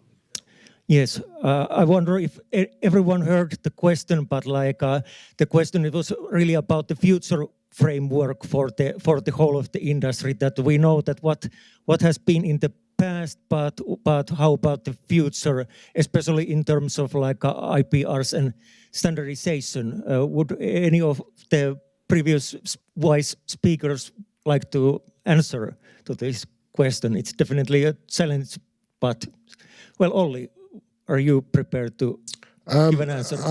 Sorry, I have to say that I'm not an expert on this, but I wonder if Carlos, for example, you could answer this one. Thank you. Okay, regarding the IP right regulation, that the IPR regulation we have right now, okay, is prepared enough to protect. Okay, it's true that the IP rights offices, organizations are not the ones that are going to make your business. We are not going to monetize your business. Okay, we are going to protect. What the IP right regulation it's able to do right now is to protect your assets in the metaverse. Okay, there are already some cases where some firms have been infringed in the metaverse. Okay, and at the end they won the cases. Okay, there is one I think from Hermes. Okay, it's a luxury firm. Okay, that their bags were infringed, were copied and used there illegally, okay, and there was a claim and they won the case. So IP right is ready to protect you in the metaverse. IP right offices, we are not going at that moment to create the business for you. You have to define your business case, okay, to be there. But your IP rights are going to be protected with the current. I saw you that you can use Class 9 for trademark when you are managing digital assets into the metaverse or on the internet or wherever. Okay, so you can be protected. Okay. Great. Thank you, Carlos. Yes. Yes. So the framework definitely is being developed and it already exists to some extent. Yeah. Jani, if I may say a couple of words. Thank you very much, Carlos, as you are the metaverse expert. You know it better than me, but in general terms, I'd say that all our offices like PRH in Finland and EUIPO and other offices around the world are like, you should take us like organization entities enabling your business, supporting your business as well, like a platform. We provide you tools, we provide through the legislation the different kind of rights, but then you also need professionals, also the private sector in order to help you out in your businesses. I mean, how you actually, like I said in my very short presentation, that you should balance or actually you should combine your efforts, let's say our efforts as well, but our services with your businesses. I know it's quite easy to say like this, that you should do this. Definitely you must do it, but then it's just something you must work on in order to monetize, or in order to first of all develop your business and then make it let's say profitable business for yourself. Thank you.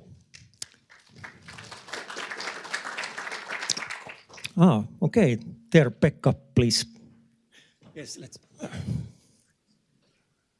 Thank you, Pekka Sivonen, Extended Runway. I just came back from Ukraine last week on a tour with a lot of cars and equipment to the front line, where 200 drone companies are developing and testing technologies for certain purpose. By the way, one interesting fact from that trip was that the second most dying group of persons is the first person view pilot of drones after regular infantry. And my question would be targeted to Anarchy Labs. Your technologies in collaboration with Rumble Tools seems to have some pretty interesting features. Have they been already tested in Ukraine? And if not, would you be interested? Yes, thank you. Good question. Yep, our system is in Ukraine, has been tested, and I got a call last summer. This is Interior Ministry of Ukraine. We want your devices. But at the same time, they were asking, do you know of a party that could finance this? So, yep, our system would be useful there, and we are more than glad to help. But as a small startup, we cannot finance this. So if there are like parties that could finance, yes, we would be more than happy to help. There might be one called Meta in this room to be able to fund it. I actually asked this already from Microsoft, and they had to decline because big companies they want to keep their hands away from this. But if there's a third party in between, it might be possible. But yes. It requires a state to pick up the bill. Yep. Thank you, Pekka, for the excellent question and and proposal really for Anarchy Labs, and very interesting use case. And I bet there are a lot of interested customers. So, any other good or bad or mediocre questions? Feel free to ask.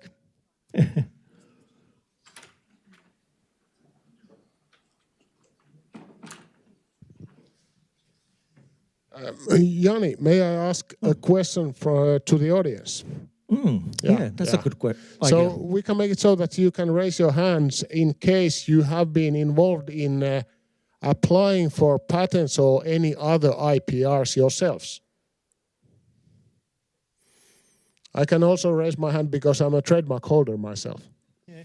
Okay, that's very good. But all the rest of you, this doesn't mean that you should run right away to apply something, but probably you will get involved in IPRs later on. Hopefully so. And I would like to ask the audience question about the standardization. So how many of you have been somehow involved with the metaverse standardization? Okay. Well, quite a few hands anyway. But still, yeah, so less than 10% have been, perhaps a few percent have been actually involved with the standardization. So obviously there is a lot to be done. And of course, Metaverse Standards Forum is one of those institutes or associations promoting international standardization in the field of metaverse, and that's really important for us and as Finns, for example, and the Finnish SMEs. So in order to ensure the market entry in the future as well into these emerging platforms. Okay, but apparently no other questions, so I suppose then we've got the lunch break, and the lunch restaurant is right that way. They're just behind the glass doors, and then there are demonstrations outside of the auditorium and several project proposals as well. So feel free to mingle and chat and make new connections, and we'll be starting the afternoon segment 12:40, so be here. Thank you.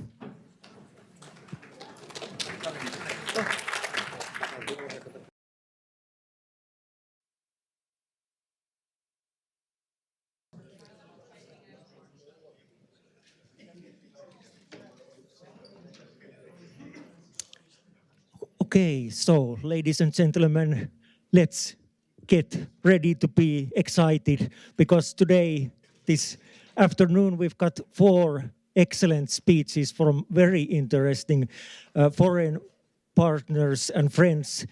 And the first one of those is from Michael Barngrover, who is a managing director at XR for Europe.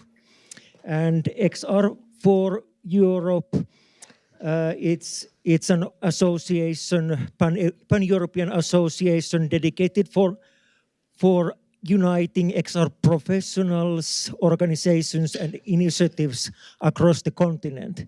And I've noticed that Michael is really knowledgeable about many of the things that are happening on the European level right now. So excellent contact for any of us. Thank you.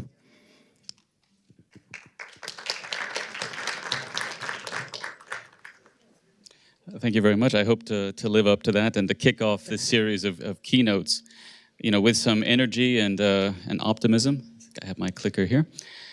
So I will be talking about the different programs and initiatives, because Europe is a very dynamic and active place, as you're all very aware. And it's a real pleasure for me to be in the role that I'm in now, because I like to connect people who are working on interesting things, who really care about what they're working on. Because sometimes you're in a market and sometimes you may feel alone, but if you look at the European broader context, there's always someone somewhere on the continent who loves what you love and is very interested to work with you. So jumping into the elephant in the room is this Virtual Worlds Initiative, which I think everybody saw last summer when it was communicated. So the Virtual World Initiative was a statement that virtual worlds in Web 4.0, which some of us older in the room would call XR or virtual reality, augmented reality, mixed reality, all these different terms, virtual environments, metaverse in as well. This was all wrapped up into this, and the importance of this was saying that from the European perspective, this was strategic. This had to have support. It had to have resources allocated to it for a long time, for the foreseeable future. And they identified 4 particular pillars that needed to be the focus of investment and efforts. So without getting into all the details, a lot of it was around research and development. A lot of it was around skill building and development. And there are programs that came that had already existed, but now are being aligned according to this initiative. The setting up of governance structures is something that I think is still embryonic. That's not so clear, but doing a lot more outreach as well with the public. So all of this was their way of saying, if you're wondering about the hype cycles and kind of anticipating when this is going to start to drop again, don't worry about that. This is strategic. We're committed and we're behind this, and that's the main source, I would say, of confidence that we should have in the European XR ecosystem now and going forward. And because it's European, of course, then it means there's lots of opportunities to collaborate. But if I don't have this, there we go. So just to understand another element that was kind of wrapped up with the initiative, but wasn't necessarily part of that summer announcement, and it's the partnership. And so a partnership is kind of a technical entity. For those, many of you are probably already parts of partnerships, but now Virtual Worlds in Web 4.0 has a partnership coming. It does not exist yet. And there's a lot of what's wrapped up, a lot of questions wrapped into what is the purpose of it, what does it add? But I can say from my own conversations with those connected to it, the partnership's core objective is to create the strategic research agenda that will guide this significant Horizon Europe and whatever is to come after Horizon Europe, to guide the funding, the strategic investments in funding. And Horizon programs are the largest single source of public funding and other types of funding and support for XR on the continent. And this looks like, this can be a little misleading because it looks like it's going down. But actually, this 2023, in this particular report, was only the first 2 months of 2023.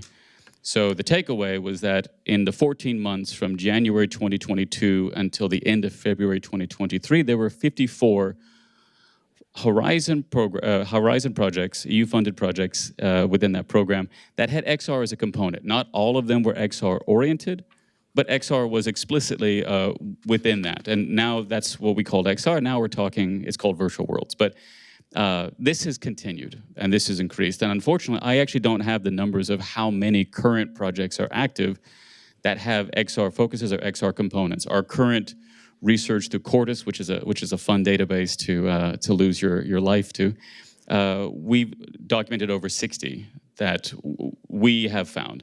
And we're still adding more to that and trying to understand what does that mean. But so Horizon programs are tremendously impactful and are, of course, by nature, very, very mixed and diverse. Countries all over, not just the member states of the EU, but also the Horizon Europe associated countries are very much active in this. But if I can mix to the next one, Horizon, as attractive as that is still very, very hard to get into, to build a consortium and then to actually apply a project and get accepted. It's very, very difficult. So, and I would say it's borderline inaccessible to a lot of entities in a lot of countries. But these types of programs are the ones that most excite me. And I think they're the ones that anyone who's in the space should be particularly excited if they're SMEs or they're corporates or they're hospitals and universities, are these cascade funding, projects that have cascade funding, which means that they get a grant, and part of that project is to disseminate that for specific development of a tool, development of a component, it could be hardware, development and implementation of a use case. So these are just a handful. These are a handful that are active now. They have open calls, or they just had open calls, or they're about to have open calls.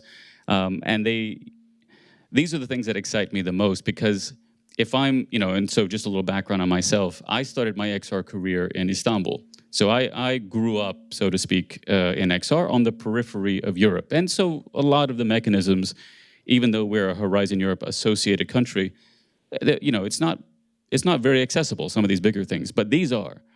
So there are many entities from all over the continent who maybe don't have the resources to be a partner of a consortium, but they can be the benefactor of a project. And they are in many cases. I've been a reviewer of one of these projects and I got to see the diversity and again, the scale. So these are incredibly exciting.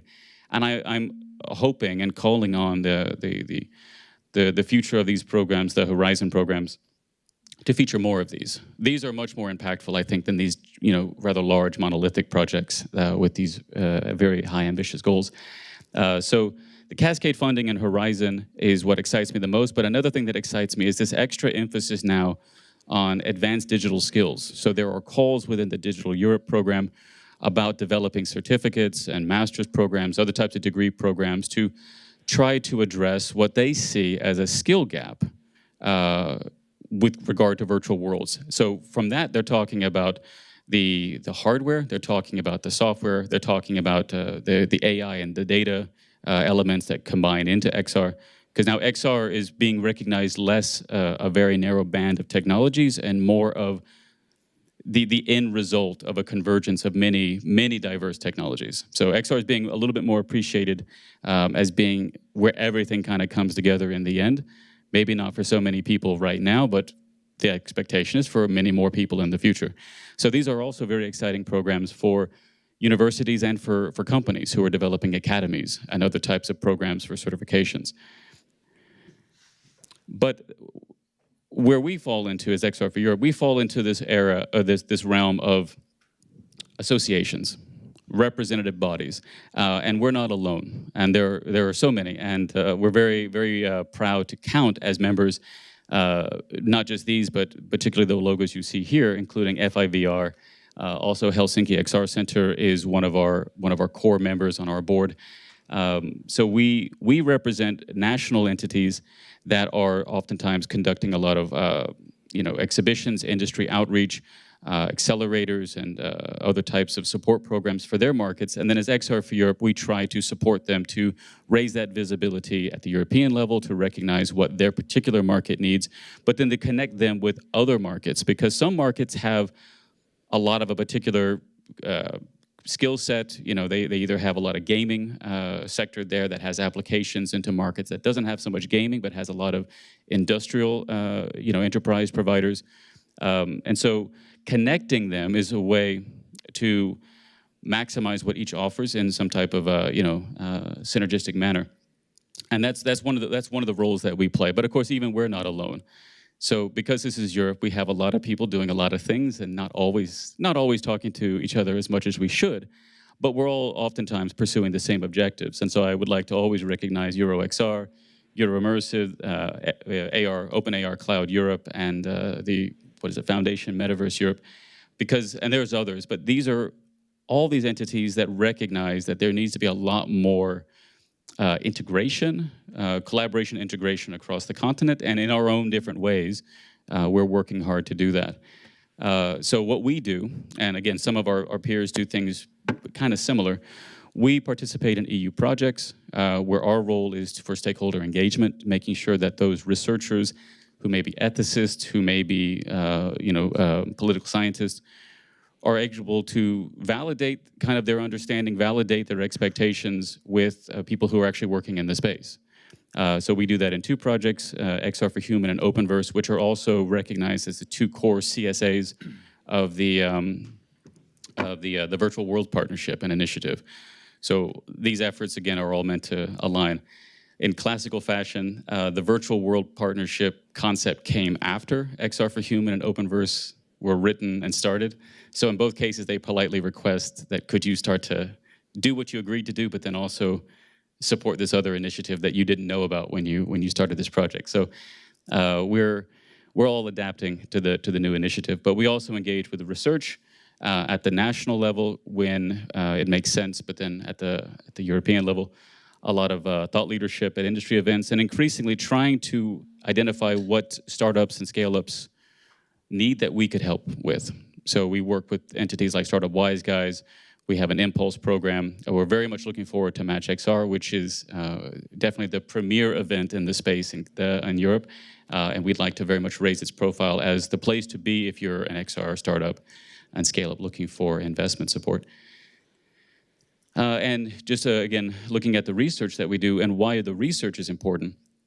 The research is important, one, to identify, again, if a market has a certain type of value that another market can leverage, can partner with, that comes out of research like Immersiva's very, very comprehensive report that they do. Immersiva's from Spain. So they break it down into the actual small regions and the different industrial sectors, and they do their longitudinal studies to assess where things are developing for their local authorities. But also this research then has value if it can be accessible and disseminated to other countries. But that's where we come in to help disseminate that to other countries. And then we're working as well with Immersive in Ireland, and we did a study in Bulgaria to recognize what Bulgaria has to offer. And but we're not the only one doing this type of research, because we're focusing on industrial research a little bit more. But for those who missed this report that came out last year, this is from the VR/AR Industrial Coalition, which is an official organization free to join. Anyone here can reach out to join this coalition. Its relationship with the partnership is not very clear right now, but likely this will kind of go into the partnership in some sense. But what they did, they've done a number of things over the years since they got started, but they got started in the pandemic. So it was a little hard to see what they were doing because of that. But they did recently, last year, release this citizens panel around virtual worlds, which was one of the first efforts of its scale to just randomly pluck people off of different European streets and ask them questions over several hours and a couple days of workshops, what they thought about the virtual worlds, what they understood about it, what they wanted from it. And they end up coming up with 23 recommendations, which is a lot, actually. If you haven't read the report, the recommendations are comprehensive, not always super, super actionable, but that was not the objective of this, but still worthy of reading. But one of the main things that they recognized was the creation of a virtual worlds toolbox. And this is meant to educate citizens. What are their rights? What should they be doing? What is expected and acceptable behavior? And then how they can engage with this. And I would say that industry needs this now just as much. in the talks that I've had recently around the Advanced Digital Skills Initiative, there's all this talk that we don't have in Europe enough people who can create tools and solutions and software for virtual worlds. And that's not my experience. My experience is that people in the space are often looking for more projects. They're actually exporting outside of Europe because they're looking to expand to bigger markets to sustain themselves better. So what that tells to me is that we're convinced that certain use cases are established. We don't have any doubt on their return on investment. But there are still people who don't seem to know that. So a toolbox that educates industry decision makers is just as important as it is for citizens. And I think hopefully that's what the coalition will follow up with, or we will, if we have the opportunity and the resources to do that. So just to wrap up, the European XR is innately collaborative. This map is a little old now, but when I meet people, particularly people who are funding these types of research, this is still how they understand Europe. And you can see the gaps. And we, in the sector, maybe at the ground level, working with SMEs and stuff, we know that there's a lot more. We know that all these kind of blank, empty places are not really blank and empty, but they're not very visible. And they're presumably not being caught by these Digital Europe and Horizon Europe programs at the same rate, and that hopefully needs to change. So the challenge for us and the challenge for entities like us and the challenge for all of you who are supporting XR is to make it more accessible and more impactful at a beyond your particular market, beyond your particular sector, but really try to unlock the latent value that exists in a neighboring market and sector. So on that, I would like to say that I'm incredibly optimistic about the role of European XR in a global sense in the next couple of years, and it's through the programs like Horizon as such. I'm expecting a slowdown globally as AI rather kind of takes up a lot of the attention and the funding from the private sector. I'm expecting XR to get a little slower. But in Europe, because of these programs that we have, and because of still kind of the unlocked industrial demand that we could maybe start to unlock, I think Europe might be the place to be in the world for XR in the next 2-3 years. So that's my optimistic closing point. So thank you very much.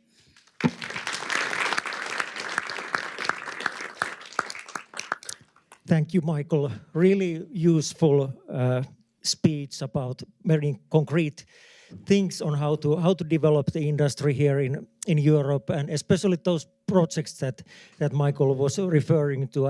I really encourage everyone to check out those and for example, the VR AR Industrial Coalition is most likely going to be a major forum for European XR development. But now the next speaker is Timmy Ghiurau, Innovation Lead, Virtual Experiences and XR at Volvo Cars. But he actually had a sudden change in plans due to which he will be joining us over Teams. Timmy, can you hear us?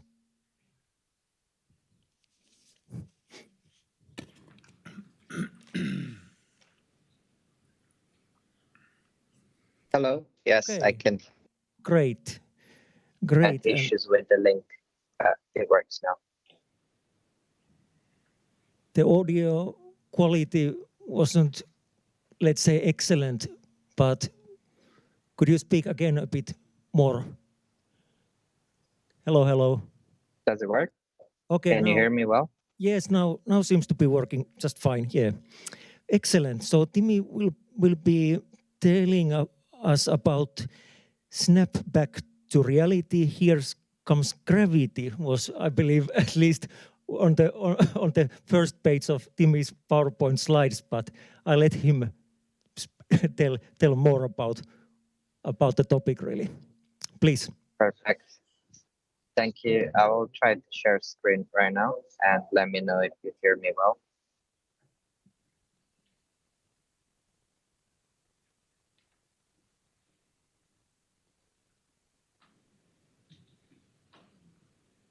Yeah, so yes, we can see the slides. You see my screen. Yeah, perfect. So the title of my presentation, in any case, even if I give a lecture or South by Southwest or this, it's always the same. Content is slightly different, but it is because we do work with this emerging tech for a while, and it's been emerging for 15 years. We always say that, VR will come in the next 5 years, and we've seen a lot of progress. We do see a lot of not only potential, but a lot of great use, especially in the industry and entertainment. But the reason why I choose this title is that I come from the corporate world, and automotive is one of the most traditional industries in the world. And by working with these technologies, we often saw great potential, but also a lot of hurdles, especially in these spaces. Like, we don't have budget for this. This is a gaming technology.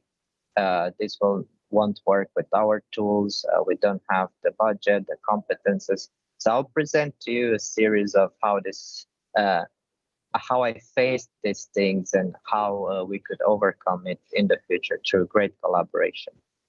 So I started my journey at Volvo around 10 years ago. I used to work with Unity before and in gaming, but then I found opportunity to work with Volvo on creating their simulators back in the days.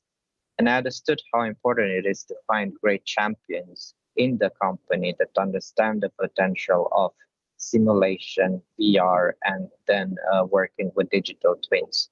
So what I had to do is to align with the company vision and mission. I really loved Volvo's devotion to safety and sustainability. And I think me coming from the startup world and gaming world, I had a bit of resistance to work with corporates. I said I'll never work with corporates. But I remember that day when my dad was driving a Volvo. I invited him to visit me, and I could show him on the screen. It's like, hey, Dad, I created this button, and maybe 5 million people will press it. And that thought made me think that, wow, imagine that if we use these technologies to create certain features and innovations, we could potentially save 5 million people's lives. And that's when it started to grow on me and saw the power of a strong organization. So what we did, we tried to democratize the tools and methods to be able to create digital twin of our factories and our car. We had to secure that all of our simulators were compatible. And I found how inefficient corporates work, right? Like being at that size, sometimes you don't know what your colleagues are working, or maybe people do the same things over and over. So I looked at how we can streamline this. So we started with a few iterations. We understood that we need to start small and, imperfect prototypes, but with consistency, we managed to create a really strong pipeline. So what we did so far over the years was, of course, using the XR to visualize the car, and its materials and the 3D model, like shape and finish, being able to prototype and concept. But then as the cars are becoming more and more software heavy, we were able to simulate functions and features, train our sensors and models, and then do UX research and understand how human interaction works, and especially with having more screens in the car and level of autonomy.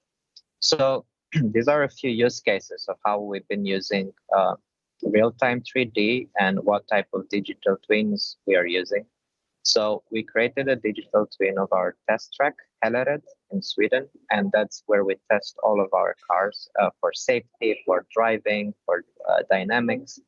And we said, why not giving it for free to the whole community? So now everyone that downloaded Unity, the latest version, you were able to download the digital twin of our test track. It has any denivellation, every curve. And also we created the functional digital twin of the XC40, our first electric SUV. So you are able actually to try out different sensors, create your own simulator, create your VR configurator, that opened up for so much collaboration within the industry. So we had universities and startups that approached us and they showed us examples on how they use these examples. And then, of course, we used it a lot for manufacturing. Over the years, probably we were one of the first companies that worked with Microsoft early on with the HoloLens to see how we can use it for virtual training in factories, but also different use cases, like how can we visualize and train how our sound will be in the car, and where should we place the microphones that help us with noise canceling and being able to speak through the phone in the car. And this saved the process almost in half, and already the teams are using it a lot to calibrate the microphones in the car. And as I said, manufacturing case where as we're expanding beyond Sweden and Belgium, we also had it expanding a lot into Asia and US. Sometimes it's hard to actually travel so far and bring experts from Sweden to help people arrange and plan these manufacturing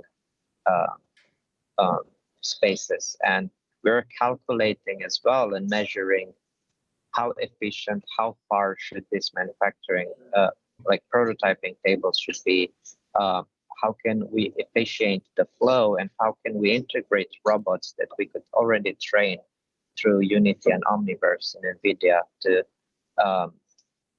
have a true digital twin to actually get the data from the manufacturing line, understand where we can improve it, understand how can we prototype and prepare it for the next platform of cars. And it really enabled us to move fast with this. Then, of course, what was interesting that for so many years, I've been building games and then moved into cars, and now we're building games in cars, which is, in-cabin entertainment. So we looked at what type of content we can have, around during a journey, and being able to customize it based on your length of your journey and depending who is the passenger. So we worked a lot with a few content studios like Universal and Disney to actually understand, can we actually create content specifically for the car, being able to calibrate the audios for the speakers and have it in motion and maybe connect it with some geolocation and points of interest. And we were using the digital twin of the car with their studios to be able to prototype that. So they had access to the sensors, they had access to certain vehicle information like speed dynamics, fuel consumption. And again, it really enabled us to accelerate faster when we prototype and when we start to develop the services. So we built this simulator architecture that is so convenient, because we can replace certain components, like from being simulated data to connect it directly to software in the loop and hardware in the loop. So as we progress with the development of the vehicles, instead of using simulated functions, we actually connect it to the real functions. So we see how it actually performs. And, high management and engineers and designers, they have access to a functioning product way before it's out on the street or way before we're having prototypes. So it enabled us to reduce the amount of prototypes we needed to develop the cars. This was the first version of it, like maybe probably 5 to 6 years ago, where we had not only the 3D model of the car, but we saw work in progress function design of the vehicle, meaning that the engineers, they were designing features like how do you change speed, how do you activate the wipers, how can the automatic wipers start if it's raining, how do we connect it to the phone. And it really enabled us to show management what would be the user journey and user flow with certain decisions that we're making, again, way earlier in the process of developing the vehicle. A super important thing here was also to understand what not to do, because when you work with building tools, everything looks like a nail or a problem to you. So you think that everything can be solved with real-time 3D. and VR, but we realized that we rather integrate it and use this technology as glue to connect the certain components instead of replacing them, because sometimes you can actually disturb a whole workflow of a team or a department if we are not ready to support all their needs from the get-go. And as I said, most important thing is how do we move from vision to execution? Like, of course, we did have a long-term vision that we can have a true digital twin of the vehicle, of the factories, of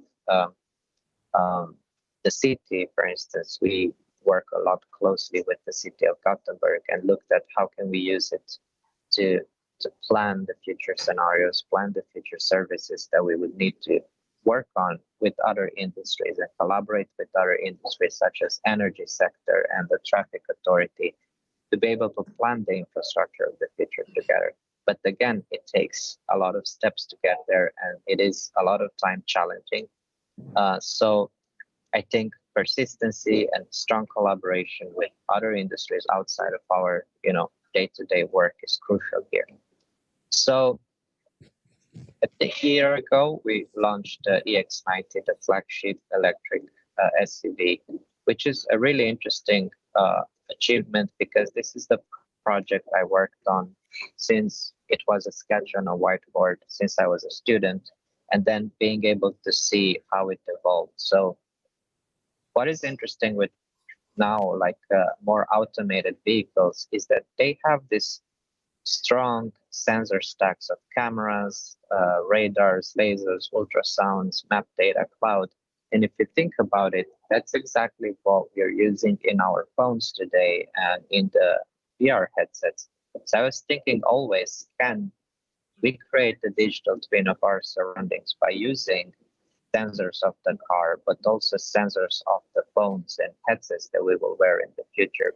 Meaning that can we crowdsource a more detailed digital twin of the city, for instance, and the streets and the different buildings around us by having a connection between what the car sees and what we are seeing in certain spaces. And on top of that, being able to add interactions, being able to curate the data that we are getting to prepare it for a good use, as I said, for different industries and entities. So we started to simulate and see, okay, how can we prepare for that feature? Can we train our models and cameras using this thing? So we wanted to push our simulator a bit further, and this was actually a strong collaboration with a Finnish company that Volvo invested in, Vario, that it's really close to my heart.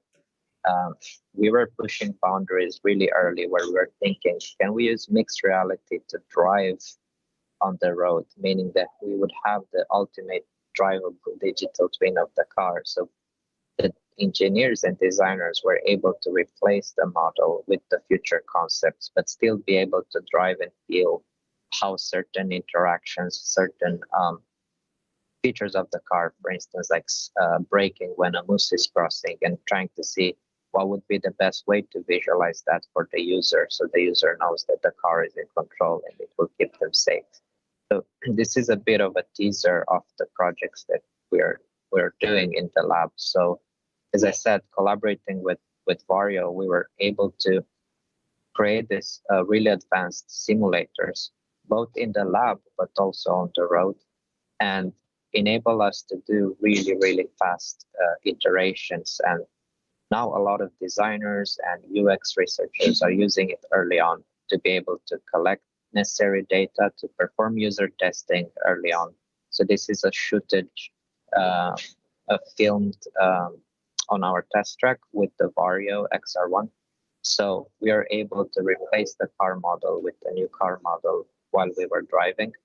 And after that, being able to see what is the most efficient way to showcase navigation or different screens. Like, would it make sense to have the speed in the dim here, the driver display, or should we put it in the head-up display or in the central display, like our latest car, where we have only one big screen? So all those decisions were made using the headset and evaluating it with a lot of users. Yeah, and the famous moose crossing the road which also helped us in our safety testing to see how the user behavior changes in critical situations.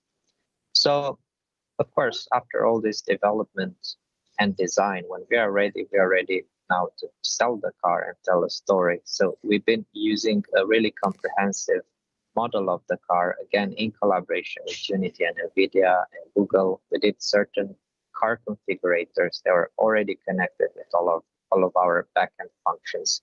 So basically, the 3D car was fully functional. Like you could press almost every button, and if you open the door, you would see that the back light was opening. So we were also simulating this behavior for the car configuring itself. And that allows us to show true data and being able to see how users interact with the products. So we could connect the real cars in the showroom with the virtual model and being able to collect and correct to see where are the people approaching the car from, what are they looking at, what are the angles and certain highlights that we need actually to bring up so the users have like a good customer journey when they're purchasing.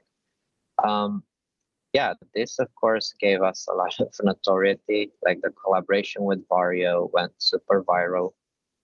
It still goes, people reference it in calls, in conferences. We were able to also file a few patents together.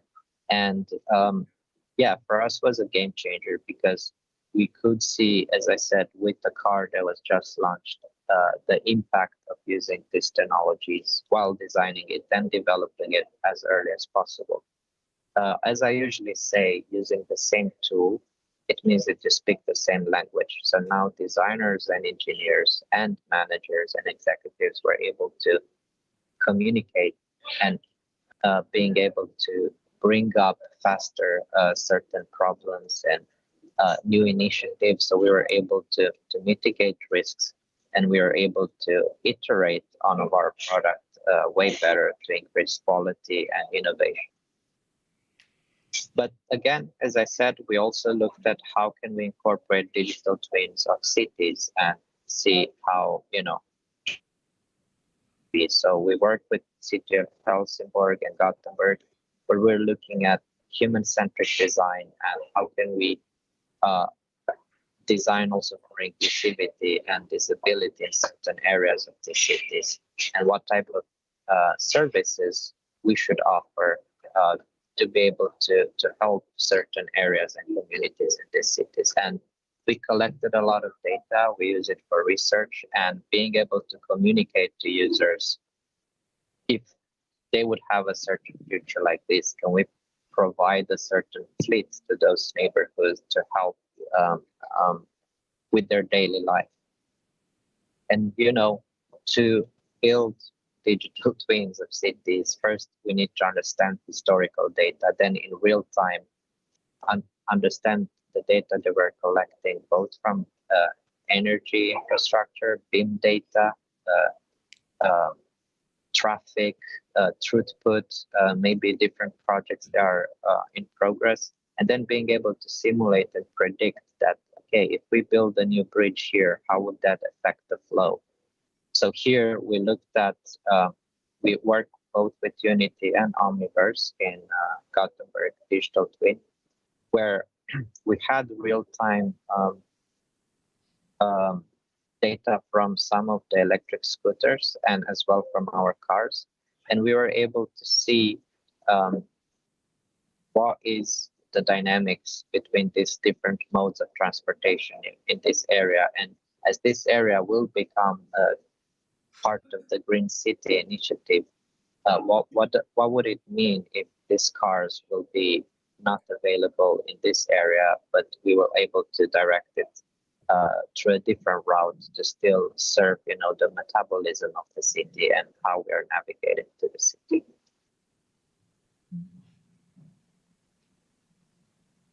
In the same time, while using and working with this technologies and being able to understand better what sensors and features we need to create, we also looked at how do we understand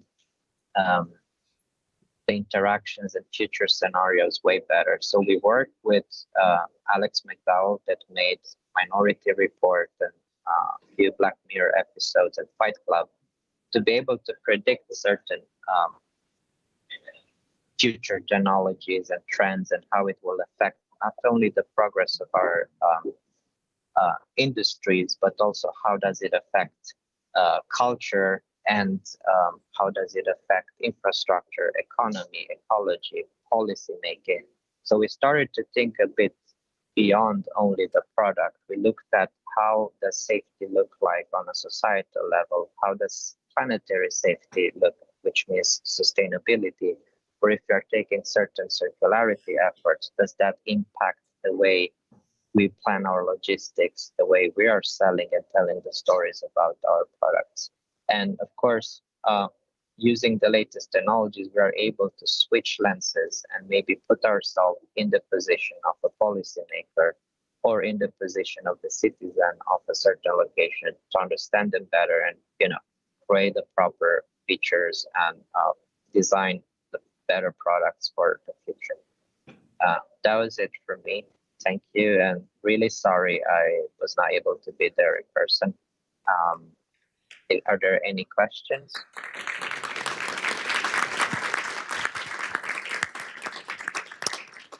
Well, we've actually got like a questions and answers segment coming a bit later, quarter past 2 Finnish time, or actually like a 2:30 Finnish time. But anyway, thank you very much for the both visionary but very much like a rooted in reality speech about some real life use cases for XR, and hoping to see you here in Finland as soon as possible, really, and perhaps as some sort of volumetric hologram next time. Looking forward. Yeah, would be great. So, but the next speech will be by Antonio Juliá López-Barrantes, so Technical Director, Immersive Technologies at the CTO's Office at T-Systems International, which is Deutsche Telekom's subsidiary. And Antonio will be telling us about the topic of how T-Systems is still investing in innovation and projects in the Metaverse 2.0 era. Thank you. Good afternoon, everyone. Thanks, Jani, for the introduction. And thanks, everyone, for being here. Yes, my talk is going to be about what T-Systems is doing in the area of the Metaverse now that AI is becoming so important in the enterprise market and driving what we call the Metaverse 2.0. So my name, is Antonio Juliá. I am Technical Director in the CTO Office of T-Systems International. It's one of the companies of the Deutsche Telekom group. I am Technical Director in XR Technology. Is it working properly? Do you hear me well? Okay. I'm Technical Director in XR and the Metaverse. That means that what my team does, what I do, is scouting all the new technologies we have related to the Metaverse and XR technologies. We do POCs with them, we test them, and if we consider they are interesting, then we implement them in the DNA of the company and add that as an offering in the company.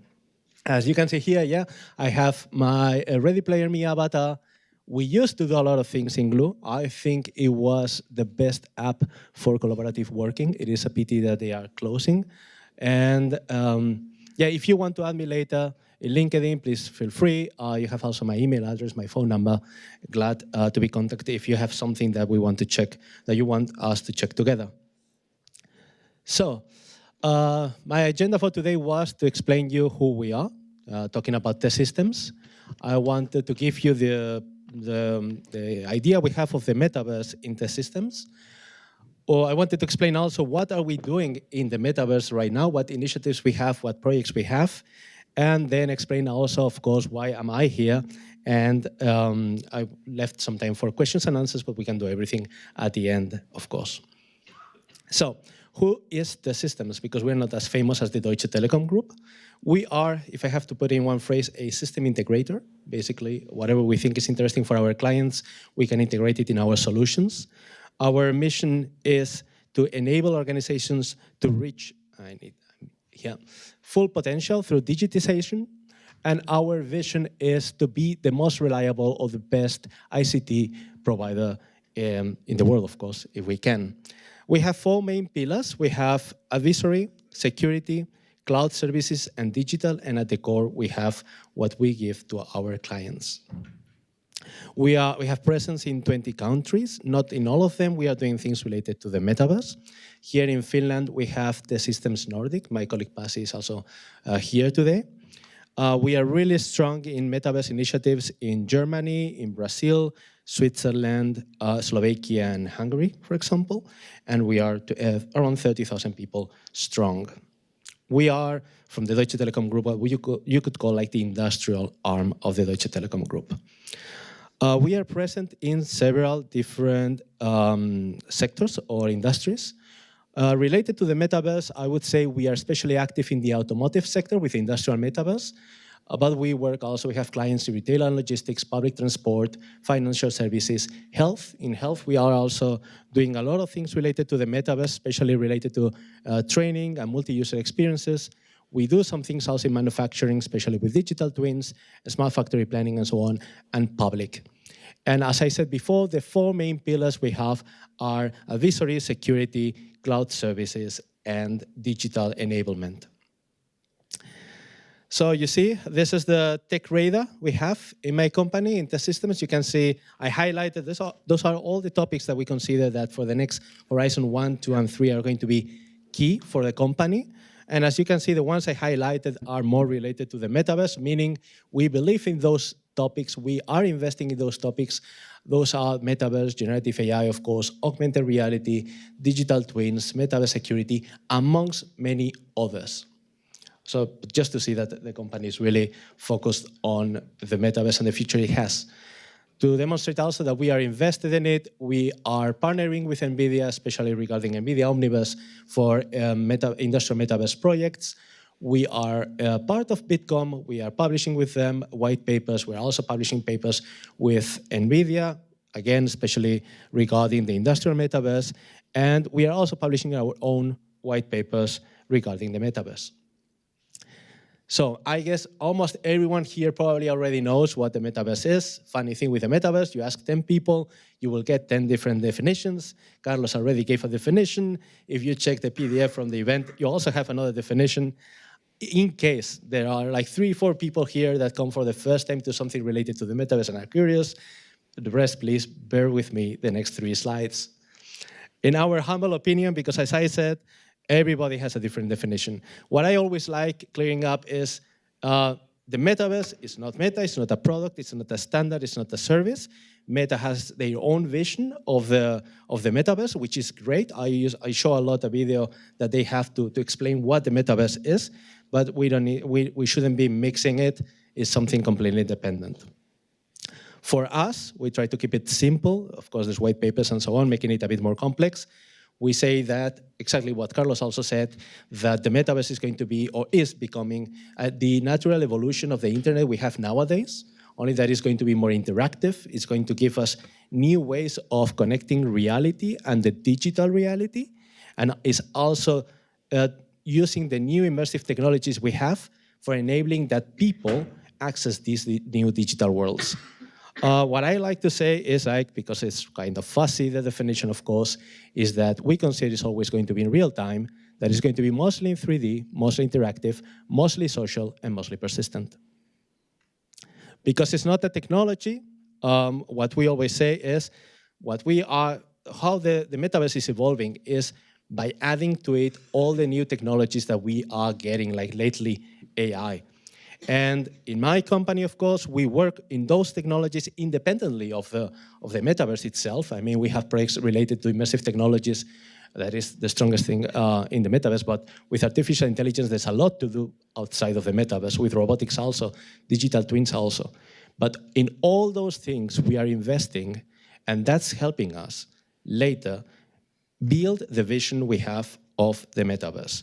I think, yeah, as I said, especially right now, immersive technologies, robotics, digital twins are really, really key. If you're a newbie to the topic of the metaverse, I love recommending this. Of course, this is science fiction, but if it's the first contact you have with the metaverse, I would say please watch this movie. It's really, really easy way to start understanding what it is. You can read Ready Player One, the book. The second one is really interesting because it's about neural interfaces. Also, if you like it, you have the novel from Neil Stephenson, Snow Crash. If you get my PowerPoint later, you also have some other resources you can check if you just, it's the first time you encounter what the metaverse is. So now, the topic that I have been asked a lot in the last months, has AI killed the metaverse? And I have to be sincere, Michael already mentioned it in his presentation. A lot of budget is being shifted to AI. If you check now webinars, most of them are about AI. Most of the podcasts are about AI. And I would lie if I would have to say, if I said that in my company also priorities are not shifting and we are not investing a lot in AI. And it makes sense. It's changing the way we work, it's changing the way we live. Even the people that are in the AI team in my company cannot imagine what is going to be in 5 years, how AI is going to change our lives, our companies. But I don't think that AI has killed the metaverse. I actually think quite the opposite. It has given it a new life. It has given it superpowers. And what I try to tell the people is that we also need to find how to connect it. We don't need to be afraid of it and insist on the metaverse is one thing and AI is a different one. It's actually, they work really well together. And I'm going to show you in some things in my company, we use AI in the metaverse, in others we don't. How do we use it? So probably you already have seen it. It's not super innovative. There's AI-powered avatars that, or robots also, that you can connect, so you can interact with them using your voice. Then you translate your speech to text, send it to the backend where a large language model is going to process it. Then you get an answer. You can have that as a voice if you have text to speech, but you can also trigger actions. And that's changing a lot, in my opinion, how we use the metaverse, as we are going to see later in trainings, in customer support, as marketing tools, and so on. I didn't want to make it really technical.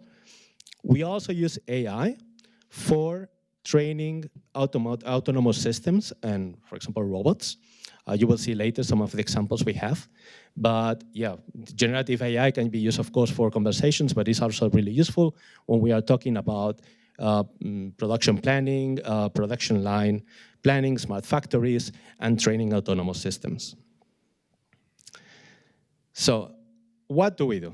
So to demonstrate that we are actually not just talking here, that we are actually doing things related to the metaverse. We differentiate, you already know this, we saw it also in another presentation, between consumer metaverse, enterprise, and industrial metaverse.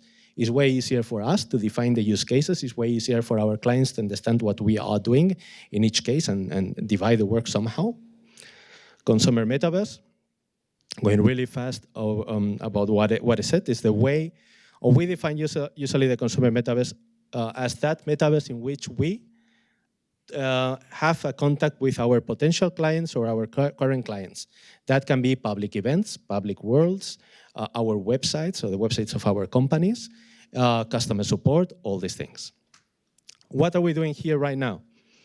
Well, I showed you already these avatars. We have these avatars running in webs, compiled as WebGL. We have them in virtual reality. We have them also when we have high-quality graphics in streamed. Here you can see more or less how they look. I don't want to put really long videos. It's muted, so it's perfect, because that way it's not that distracting. But anyway, here you can see, if we have avatars that have a really high quality graphics for a project, then we do a streaming or cloud streaming for having it in lightweight devices, but we also can have it in virtual reality and WebGL. What else we have? We are working on a metaverse as a service offering, for example. We started here, it didn't look that good, but what we wanted to have was something to offer to our clients when they wanted to have public worlds with their own buildings, with their own scenarios and applications and things to show. It has been evolved. Here what you see is the digital twin of our headquarters in Bonn, and this is the latest version we have. We have an innovation center in Munich, and this is the virtual innovation center in which we meet with partners, with clients, and also we want with our colleagues. Everything here has been done using an open source framework, because we also believe that we have somehow to move to a more open standards for the metaverse, because proprietary solutions are not the future. Right now is what we have. We have different proto-verses, as has been said already, or proprietary metaverses, but we also believe that at the end, it has to be something open to everyone. And well, we used to do a lot in Glue, to work a lot with them. We loved it. We had the meetings with colleagues, especially the guys from Multimedia and Services. Now, well, I don't know what is going to happen in the near future, but I just want to say that it was a pity. It was a great, great Finnish company. So, the enterprise metaverse. The enterprise metaverse for us is all about increasing productivity, improving how work is done in the company. What does that include? Trainings using immersive technologies like VR, mixed reality, augmented reality, also virtual spaces when you can do onboarding for employees, and virtual spaces where you can meet remotely with other colleagues from across the globe. When I joined the systems, many people from management were saying, yeah, we don't like it. We want the people to go back to the office. There's nothing better than seeing the people in front of you. I said, yeah, but sometimes they cannot be there. So having those virtual worlds, those tools like we had Glue back then, are perfect for that. You don't need to choose always one or the other. You can combine both, and at least I believe so. What do we do related with enterprise metaverse? We do a lot regarding digital twins for training, for research, engineering, product testing, for example. We do a lot of trainings in VR. Especially now, we are focusing in multi-user experiences in which you can have employees connecting from one country and then the experts from a different one. So I always say also, this is the easiest way to justify to a client the return of investment in immersive technologies. Training in VR or using immersive technologies is I think everybody knows here that is way better than just doing normal trainings, and that you can save a lot of time, money, and is way safer. We also have the industrial metaverse, and I would say that here is where my company is the strongest, but we can also not show much because usually all the projects are covered by NDA. The industrial metaverse for us is the metaverse in which we connect people and machines, where we will develop digital twins, we train those digital twins, we optimize processes, and then everything is exported to the real world. Here we don't have a social component. Usually it's really, let's connect people and machines for training. What do we do here? We work a lot with NVIDIA Omniverse. I think almost everything we do right now is connected somehow to NVIDIA Omniverse. We still have some things that not. As I said, I cannot show many things we have done, only the POCs or things we bring usually to conferences, demos, and talks, and so on. Here you can see a Robco robot that we have also the digital twin in the NVIDIA Omniverse, and it was trained to check if the welding between two plates was done properly, and if not, then report it and say, okay, this plate is not properly welded. We also have a KUKA robot that can do several movements with pieces. Here you can see quite well the digital twin in NVIDIA Omniverse, but the one in the box is not that visible. And we were working already, even before NVIDIA Omniverse, in smart factory planning or production line planning. I think here, as I said, is where we have a lot, we are doing a lot, but we cannot show that much, unfortunately. And well, why are we here today? And besides for visiting Helsinki, Finland, and I have to say that it has been incredible. I think we had one of those 4 weekends you have of summer on the year, was this one, and I enjoyed a lot the city. It was incredible, but we didn't come here for that. I wanted to say that you're not alone. Many people are really scared. Many companies are saying, we don't need to invest, or we don't want to invest anymore in the metaverse because companies are leaving it. It's a hype. It went by. No, it's not like that. We are still there. Of course, yes, we are investing in AI. We need to shift the resources, but we are there. You're not alone. I wanted always to say, and I keep saying it, AI is not killing the metaverse. It gave it superpowers. We need to learn how to profit from this. We need to learn how to use it to make it better. New technologies will keep powering up the metaverse, like in this case, edge computing is one of the things that we are also investing, that Deutsche Telekom is deploying a network of edge nodes. There are really good solutions right now for cloud computing. Vario has also a really good one that I like, and I saw that there's some startups in Finland that are also doing some edge computing for XR streaming. That is also really interesting. That is coming, in my opinion. Devices need to be lighter, cheaper, while providing the same graphical quality that at least we have now with devices like the Quest 3, for example. Even in the future, when AI is implemented in robots, and that is coming, we will have robots in the factories, in our homes, everywhere. Robots will, in my opinion, always be trained in the metaverse. It is cheaper, it's the best way. We will train them, we will simulate everything, and once we have the results, it will be implemented in the real robots and then deployed. So AI and robotics is not going to make the metaverse disappear. And well, we believe in Finland's Metaverse Initiative. I think, at least from my perspective, and I think my company can get involved in all the 5 programs that you are designing. Technology enablers, maybe something more related to the Deutsche Telekom, but I think that especially in health and industrial metaverse, we are really strong. We are doing a lot of things. So if there's companies here that want to talk with me, show me something so we can try it, we're really open to it. Society, of course, I think spreading the word, showing the people, like, yeah, it's not dead, it's useful, people need to understand it, is fundamental in my opinion, and we will help if we can. And business networks, because it's always, of course, interesting, and not only in the systems. If I can, I will also redirect or put you in contact with people from Deutsche Telekom, Detecon, Multimedia and Services, whoever in the group that could be interested. And well, that was it. Kiitos, thank you very much, and a pleasure. Thank you, Antonio. Really inspirational speech, and really T-Systems is actively looking for innovative solutions and partners. So don't hesitate to contact Antonio later on today. Yes.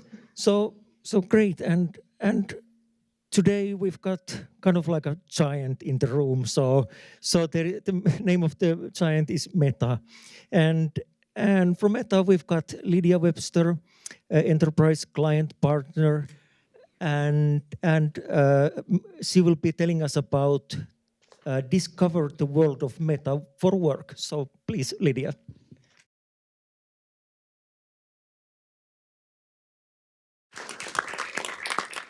Thank you, Lydia and Andrew, both of you. It's great having you here, and it was really exciting to hear your insight, really from an industry leader perspective. And yes, so definitely feel free to contact our Meta guests later on.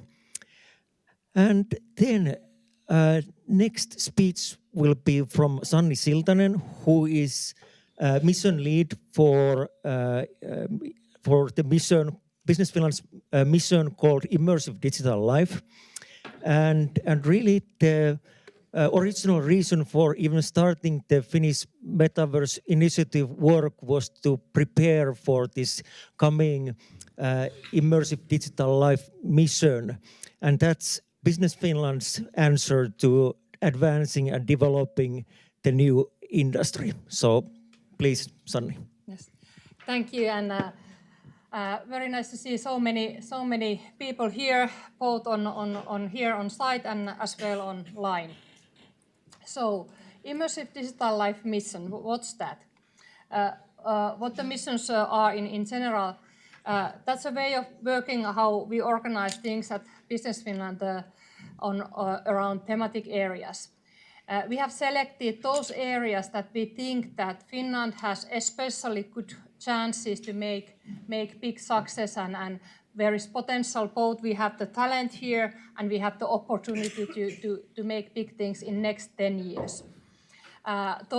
Selecting of those areas is based on collaboration with our stakeholders and global strategic foresight work. So there's a lot of research behind selecting these areas.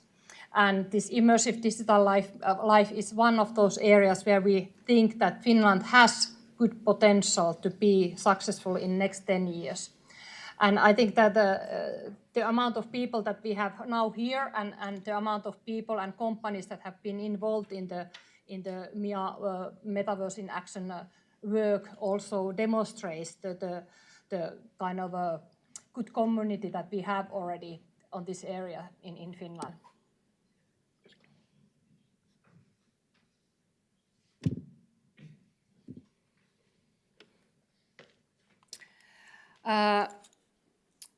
What is our goal in this mission is that in 10 years, so 2035, Finland will be the global leader, architect, and enabler for immersive digital life. I don't think that I need to kind of justify for you, this audience, why this is an important area and what are the kind of opportunities in here. In the mission, we have 3 different focus areas. And the first focus area is the enabling technologies and architectures. And here we are looking at enhancing the businesses of those companies who make XR, Metaverse, AR, VR, so who make these immersive technologies, whether it's software, hardware, solutions, platforms, but something that they produce for the area of these technologies. We already have, I think, something like 250 companies that work on this area in Finland, and we are expecting to get a lot more startups within the next 10 years. Of course, it's not only about the XR or Metaverse technologies, it's also combining other new technologies to this. And especially we are looking at how 6G and AI will enhance these areas and what kind of new applications, what kind of new businesses arise when we combine those. And of course, we all know that there's lots of kind of these platforms and competition, who is owning which platform and which will be successful and so forth. And we hope that we also contribute to the European level of kind of work on this area, so that in EU we have also critical control over the critical platforms and technologies that will be used. The second focus area is more about those companies that use these technologies, the end users or companies that utilize XR for their businesses to improve their operations. These can be manufacturing industry, construction industry, whatever. So industrial metaverse, healthcare, education, and defense, most potential, but maybe also some areas that I don't even know to mention now. And we see that it's very important that we share knowledge from different business verticals, how they have been utilizing, so that not everybody starts from the scratch, but we can learn from experiences of others. So this kind of events where we share the knowledge and collaborate together. There's also lots of room for new business models and startups. I'm really looking forward to see some new ideas as well. And we see that we want even strengthen this metaverse ecosystem, which is already quite nice in Finland, but our aim is to get this even stronger, and so that we hope that there will be several value chains, several ecosystems that can work together. And of course, by learning from others, we enhance everybody's businesses and the whole kind of learning cycle of everybody. The third focus area is human-centric experience. And I think this is very important for all of those companies that are also utilizing these technologies. When we have the user experience stronger and we do more like user-centric development of the technologies, it will really enhance the adaptability and the scalability of the technologies in all use cases. But here we are looking at the business opportunities for creative industries, games, and consumer businesses. And we hope that we learn something from the creative ways of working, and hopefully we will see new ways of interacting within the virtual environments, which can later be adapted also for the industrial and more serious use cases. And of course, we need cross-disciplinary collaboration so that we can build inclusive and accessible technology and utilize those. Not only that the XR or metaverse technologies will be inclusive and accessible, but also use those technologies to develop other products and services that will be inclusive and accessible. So those are the three kind of focus areas, and what will happen then next? We are preparing a new program, probably more focusing the first program on industrial metaverse and enabling technologies, and then maybe the second program will be more on the creative industries, games and consumer businesses. Of course, these are still under planning, so nothing sure yet, but I see that we need to have both the industrial and serious use and more like this games and creative stuff and user things. Some other things, maybe some of you are coming also to AFW in US this year. We have created a WhatsApp group for Finnish participants. This is something quite unofficial, aimed for maybe we can share of our travel plans, and while at the event, maybe to see where other Finnish people are going around. And let's see if we can also organize some side events or side program there. So if you are attending the conference, join us in the WhatsApp group if you wish to share information with other participants. Then other thing, there will be next year the World Expo in Osaka in Japan. Business Finland is organizing there this Nordic Pavilion, the Finnish participants there. And as a part of that Finnish Pavilion or Nordic Pavilion program, Laura Olin from Unite AI is organizing a Metaverse Day. It's a good opportunity for Finnish companies to demonstrate their solutions or services for wider audience. There will be a huge amount of people visiting the event, and we try to also see if we can organize some side event or some other program around the day. But if you are or your company is interested in participating in this expo, please contact Laura Olin for more information about it. Now the proposed day for this Metaverse Day is May 21st, but this might still change. The date is not fixed. It will be decided a bit later, and I think that we need to have enough participants by August to make the decision that, okay, this will be for sure organized. But I think there are already so many companies who are involved that it will happen. And then another thing, what is happening, it came from this community, the idea that we should somehow organize these MIA programs and how to facilitate the program a bit more like a, let's say, official way, so that somebody can really put their work effort, because now most of the people are doing this by their own responsibilities, a little bit on maybe also on free time. So there's this initiative to establish a metaverse ecosystem, which would be led by DIMEC. The Business Finland funding is still on the process. We don't know yet if the funding will be allocated for this, but I think anyway, even if the public funding is not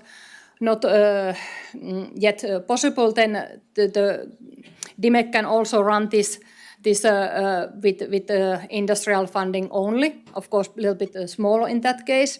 But anyway, I think this is good opportunity to continue the good work that has been going around through the last year until here. And if you are interested, if you don't know anything about this yet or something, then please contact the people at DIMEC. Maybe you can also say hello there, Tomi and Metha and Arto there. So I hope that we get the community running a bit more, let's say, so that somebody really has time to organize everything. Okay, I think there's still one more thing. So we also have this CHIPS campaign started by Business Finland, so part of the mission. It's more concentrating on the chips, microelectronics and photonics, so a little bit lower level components of XR devices. But you can find information about that from our web pages, and if you are working on that level, you can also subscribe for the CHIPS campaign newsletter and know more about it. So I think that was all. You can contact me in LinkedIn, and of course there are also other people from Business Finland like Jani here. If you have any questions, then please contact us.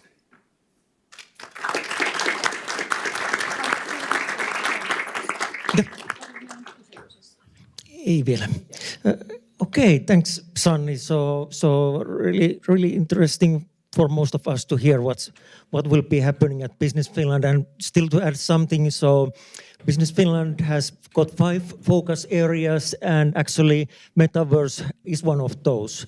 And Business Finland's total innovation funding annually is around 650 million euros. And in addition, we've got various other services to promote Finnish industry and trade globally. So that sort of decision to promote Metaverse industry is definitely an important decision.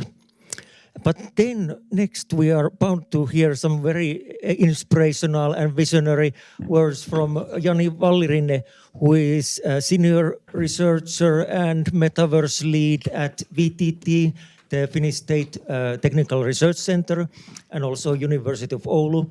And Jani has been having a key role in the development of the Finnish Metaverse ecosystem and Finnish Metaverse Initiative, as he was the project manager for the project. Please. Okay, thank you, Jani. I'm really happy to see you here, and we have seen or heard about many Metaverse definitions today. And I'm really happy to see that, because last year when I asked the audience who knows what the Metaverse is, there was only few hands, and now we have a lot more understanding what it is. And I still want to add one kind of view into that. So the Metaverse is digital version of our world, of our persons, of our feelings, and the future to come, and the past that we have had. It's all digital reality. So in that I mean that in the industry there are these IoT systems and at homes, and all that data is being gathered, and it all builds up the Metaverse. So in a sense we have been building this Metaverse already for decades, and all the data has been contributing to it. So that's the Metaverse. And what then happens is that when we have artificial intelligence, it kind of builds a new view into that data, so that we can see it in a better way.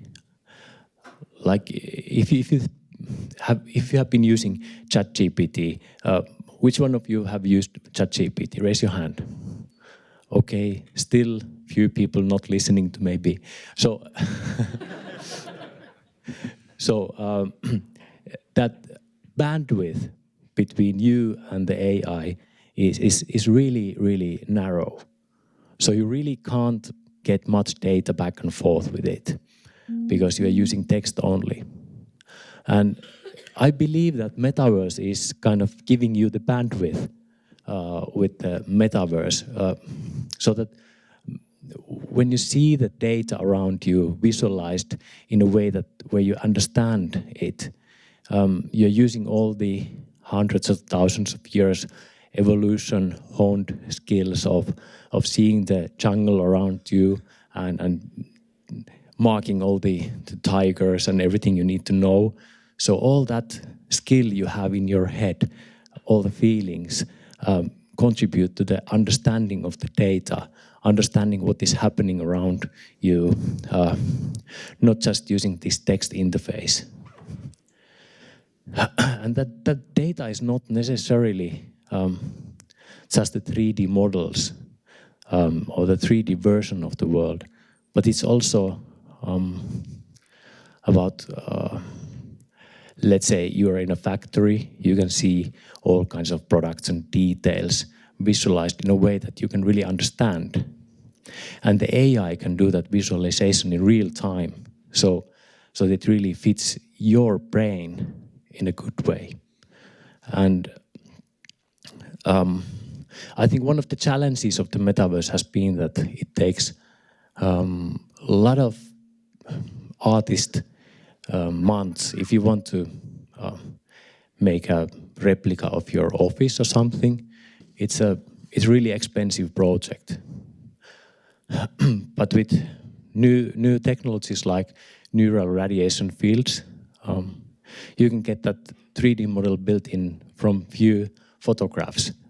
So the effort is going to be really low. And one important view here is that the artificial intelligence, as you know, it's grown from the data. So the more you put in data when you teach it, and more connections or parameters it has, the more it learns and the more intelligent it becomes. So it's grown from the data, but it also lives with the data. It's kind of, we are kind of native people here in the native kind of physical world, but the AI is a native to this world of data, and it lives with this digital information, which is real time. So they are the natives, and they can never experience directly the physical world, but they are experiencing only the data which comes from the physical world. Maybe you can argue that we also live with this electricity coming from our nerves, but that might be a little bit theoretic. So about this progress of AI has been kind of wonderful. So you get 10 times more performance every 6 months or maybe a year. But the scale is really exponential. And Elon Musk said that maybe we run out of electricity before we run out of this exponential curve. So let's hope that there is some save for that. But it's really phenomenal. Then the next big thing is that we are moving from text only to multimedia. Previous models have been, if you had this user interface for where you can feed in data in text and in images and videos, you would have had 3 different systems under the user interface. But in these new systems, you have only one neural network, which is dealing with all this multimodal data, which kind of brings us closer to human-like AI. And that is already happening quite well. And then this movement from passive to active, like ChatGPT today, you feed in data by text and it's like Oracle, it gives you an answer. But in the future, you will see kind of ongoing process of this AI. It's churning all the time, and it does things of its own. It is really active. So this is the third trend with the AI. Now, I want to share a few words about agent systems. now I have only limited time. I have a demonstration with me on my laptop, and if you are really interested, you can poke me and we can take a look at that. But zero shot is something that you do with ChatGPT. You give it a, let's say, write me about climate change in Finland for the next 10 years. And it gives you an essay about that. Okay, you try that with your kid. Who of you has kids on the age of high schooler or something like that? Yeah, some of us. So if you give him or her a task like that, okay, write me an essay about climate change in Finland in the next 10 years, never use backspace and never read the text, just write it until you reach 4,000 characters. How would that text look like? If I was doing that text, it would look like shit. So, no offense. So, then the next phase of this AI would be self-reflection. So you would take the first text and give it again to ChatGPT and ask that, hey, take a look at your text you just did and make some reviewed version of that. Okay, that would be a better one. But then collaborative version would be really, really awesome. Like you would get roles to kind of different ChatGPT instances, and then they would chat with each other to make a kind of crowd of agents working on same thing. And that has shown to be almost like 10 times more efficient when compared to the original system, which means that a previous generation of AI would beat the new generation of AI if you agentify that system. And I've been playing with that. It also solves much of the hallucination problems and everything else. And in the metaverse, I can really easily think about having multiple AI agents collaborating on any one task or problem together to make that kind of process of improvement. Then about Finnish Metaverse strategy, how we are kind of going on. We got this strategy 1.0 last year, end of last year. And now we have been planning these Metaverse in Action programs, and we are kicking them off, and we have great project proposals outside, and we are hoping to see much progress this year already. And we can expect first results in November when we are going to see each other again in the MatchXR. And we also want to announce a new event. Now dig out your calendars and put it there. September 18th, we are going to hopefully see each other in Oulu. We are going to invite the leading companies from Finland and also Metaverse startups and other Finnish companies to showcase some Metaverse projects and results and products and business potential. So one more word about what we are doing in Finland, because I know some of you are new here. So we want to have Metaverse.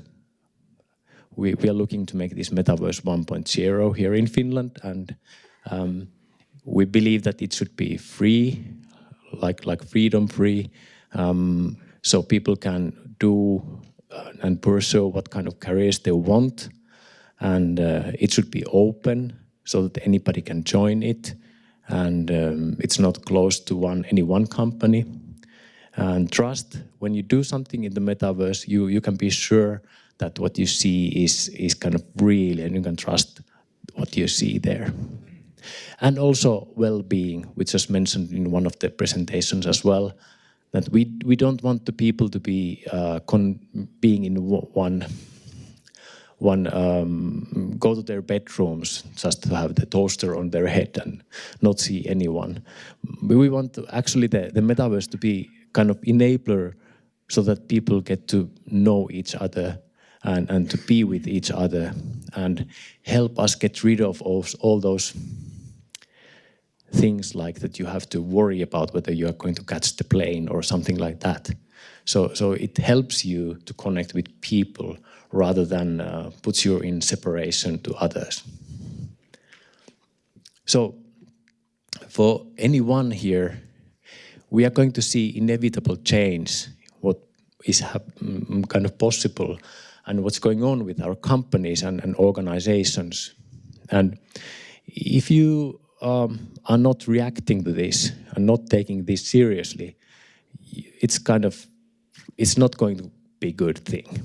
It's not going to go good. It will go badly. So first there will be evolution.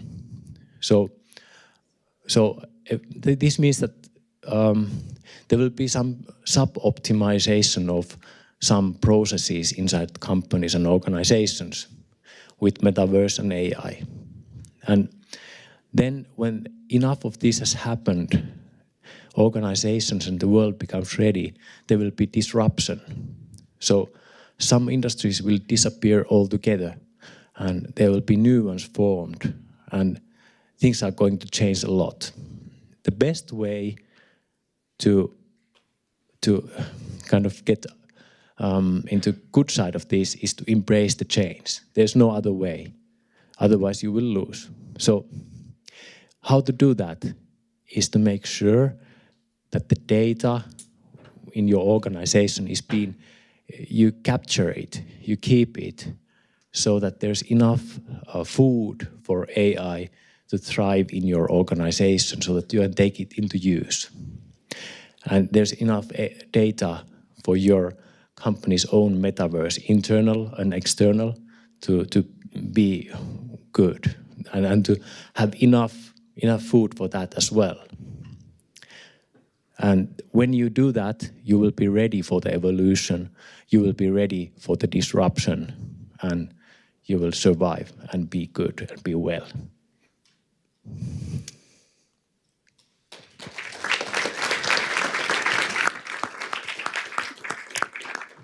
Thank you, Jani. Really great presentation and really embracing the change, being part of the change. Very wise words. That's important for all of us. And so next Jani was the last one of our speakers today. We had altogether 15 speakers today, and managed to keep on time pretty much. Only some 5 minutes late, I believe.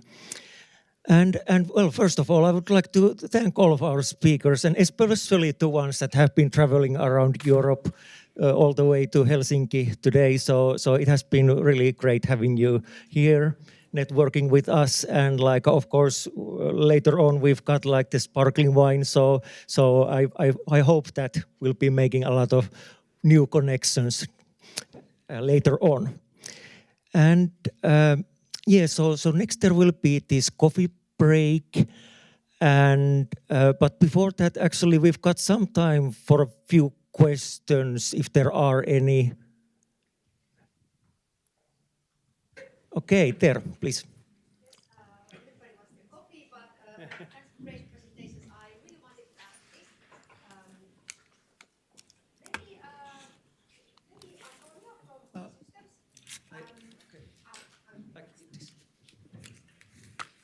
Thank you. I could ask this question from many, but I'm interested in terms of metaverse. Is it used enough to actually serve customers better, or is the focus, let's say, in Europe, more in making production more efficient or working on that field? Is the focus in Europe, so the question, are we focusing on customer needs and making our services and products better with the help of metaverse, or is the focus more in just doing the production or some other parts of the process more efficient? At least from the test systems perspective, I think it's really focused in industrial metaverse and improving processes and improving the industry, let's say. I also see a lot of investment in trainings, but it's the same. I mean, we are trying to make the things better for companies and for employees there. And but yeah, I think it's very limited to that still. So training is where I say it used a lot, is training, collaborative working also, but there is a lot of people that believe people should work in the office face-to-face, and that's what I said. It is a pity because it doesn't have to be one or the other. You can combine both things. But it's still really focused, at least in, when you see the return on investment, is in the industrial part of it and the training part of it, I would say. There's a lot of things to do. We could do a lot, and especially in the consumer sector. But it is like that, at least in my opinion. Thank you. Maybe I can ask a follow-up question, even though the microphone is there. But, You have a microphone in front of you. Just put the mic up. there. Okay, perfect. You mentioned you are working a lot with the automotive sector.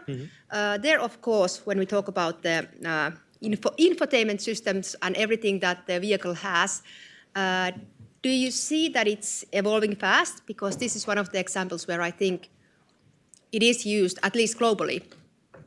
I think, yes, we are not doing anything with infotainment as far as I know. But I have seen that Unity, for example, is investing a lot in the new displays for infotainment systems in cars. We focus a lot in smart factory projects, product visualization, streaming or pre-visualization of cars and these kind of things, and also the optimization in the production line. But I know that a lot is being done, yes. Or at least what I saw lately, I think was Unity, the one that was surprising me with what they were doing for infotainment systems, yeah. Thank you. Welcome. Thank you for the excellent question and answer as well. So, any other questions? Well, apparently not so. I think we can, okay, there, yes, Damon, please. So since the theme is standardization, and what we've seen is that business models honestly prevent that, because technology standards are in place, Metaverse Standards Forums, folks like this. I'm curious, what are the thoughts of how Europe, in your thinking of collaboration, can help define these new business models that are actually going to allow for true interoperability between the platforms? What do you think are your strengths, and how can you add to the global ecosystem to pivot this way?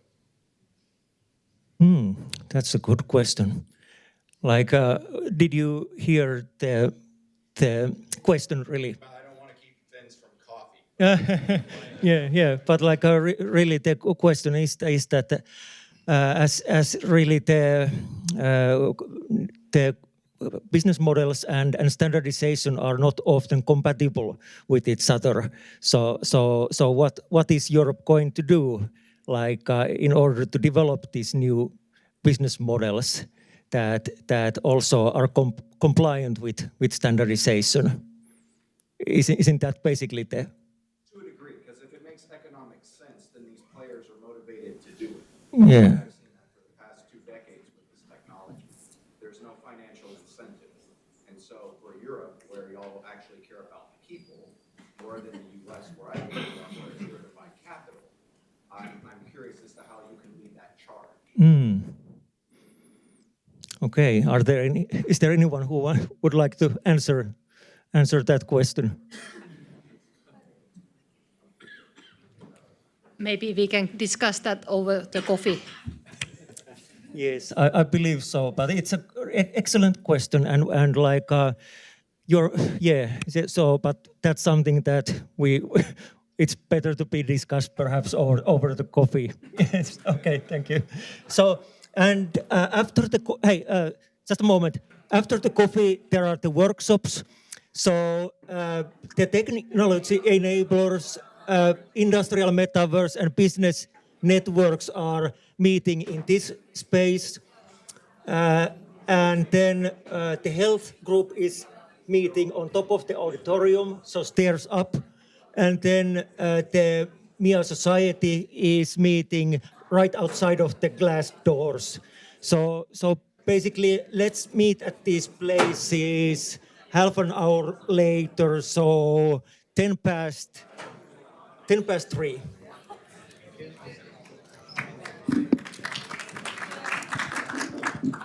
Thank you.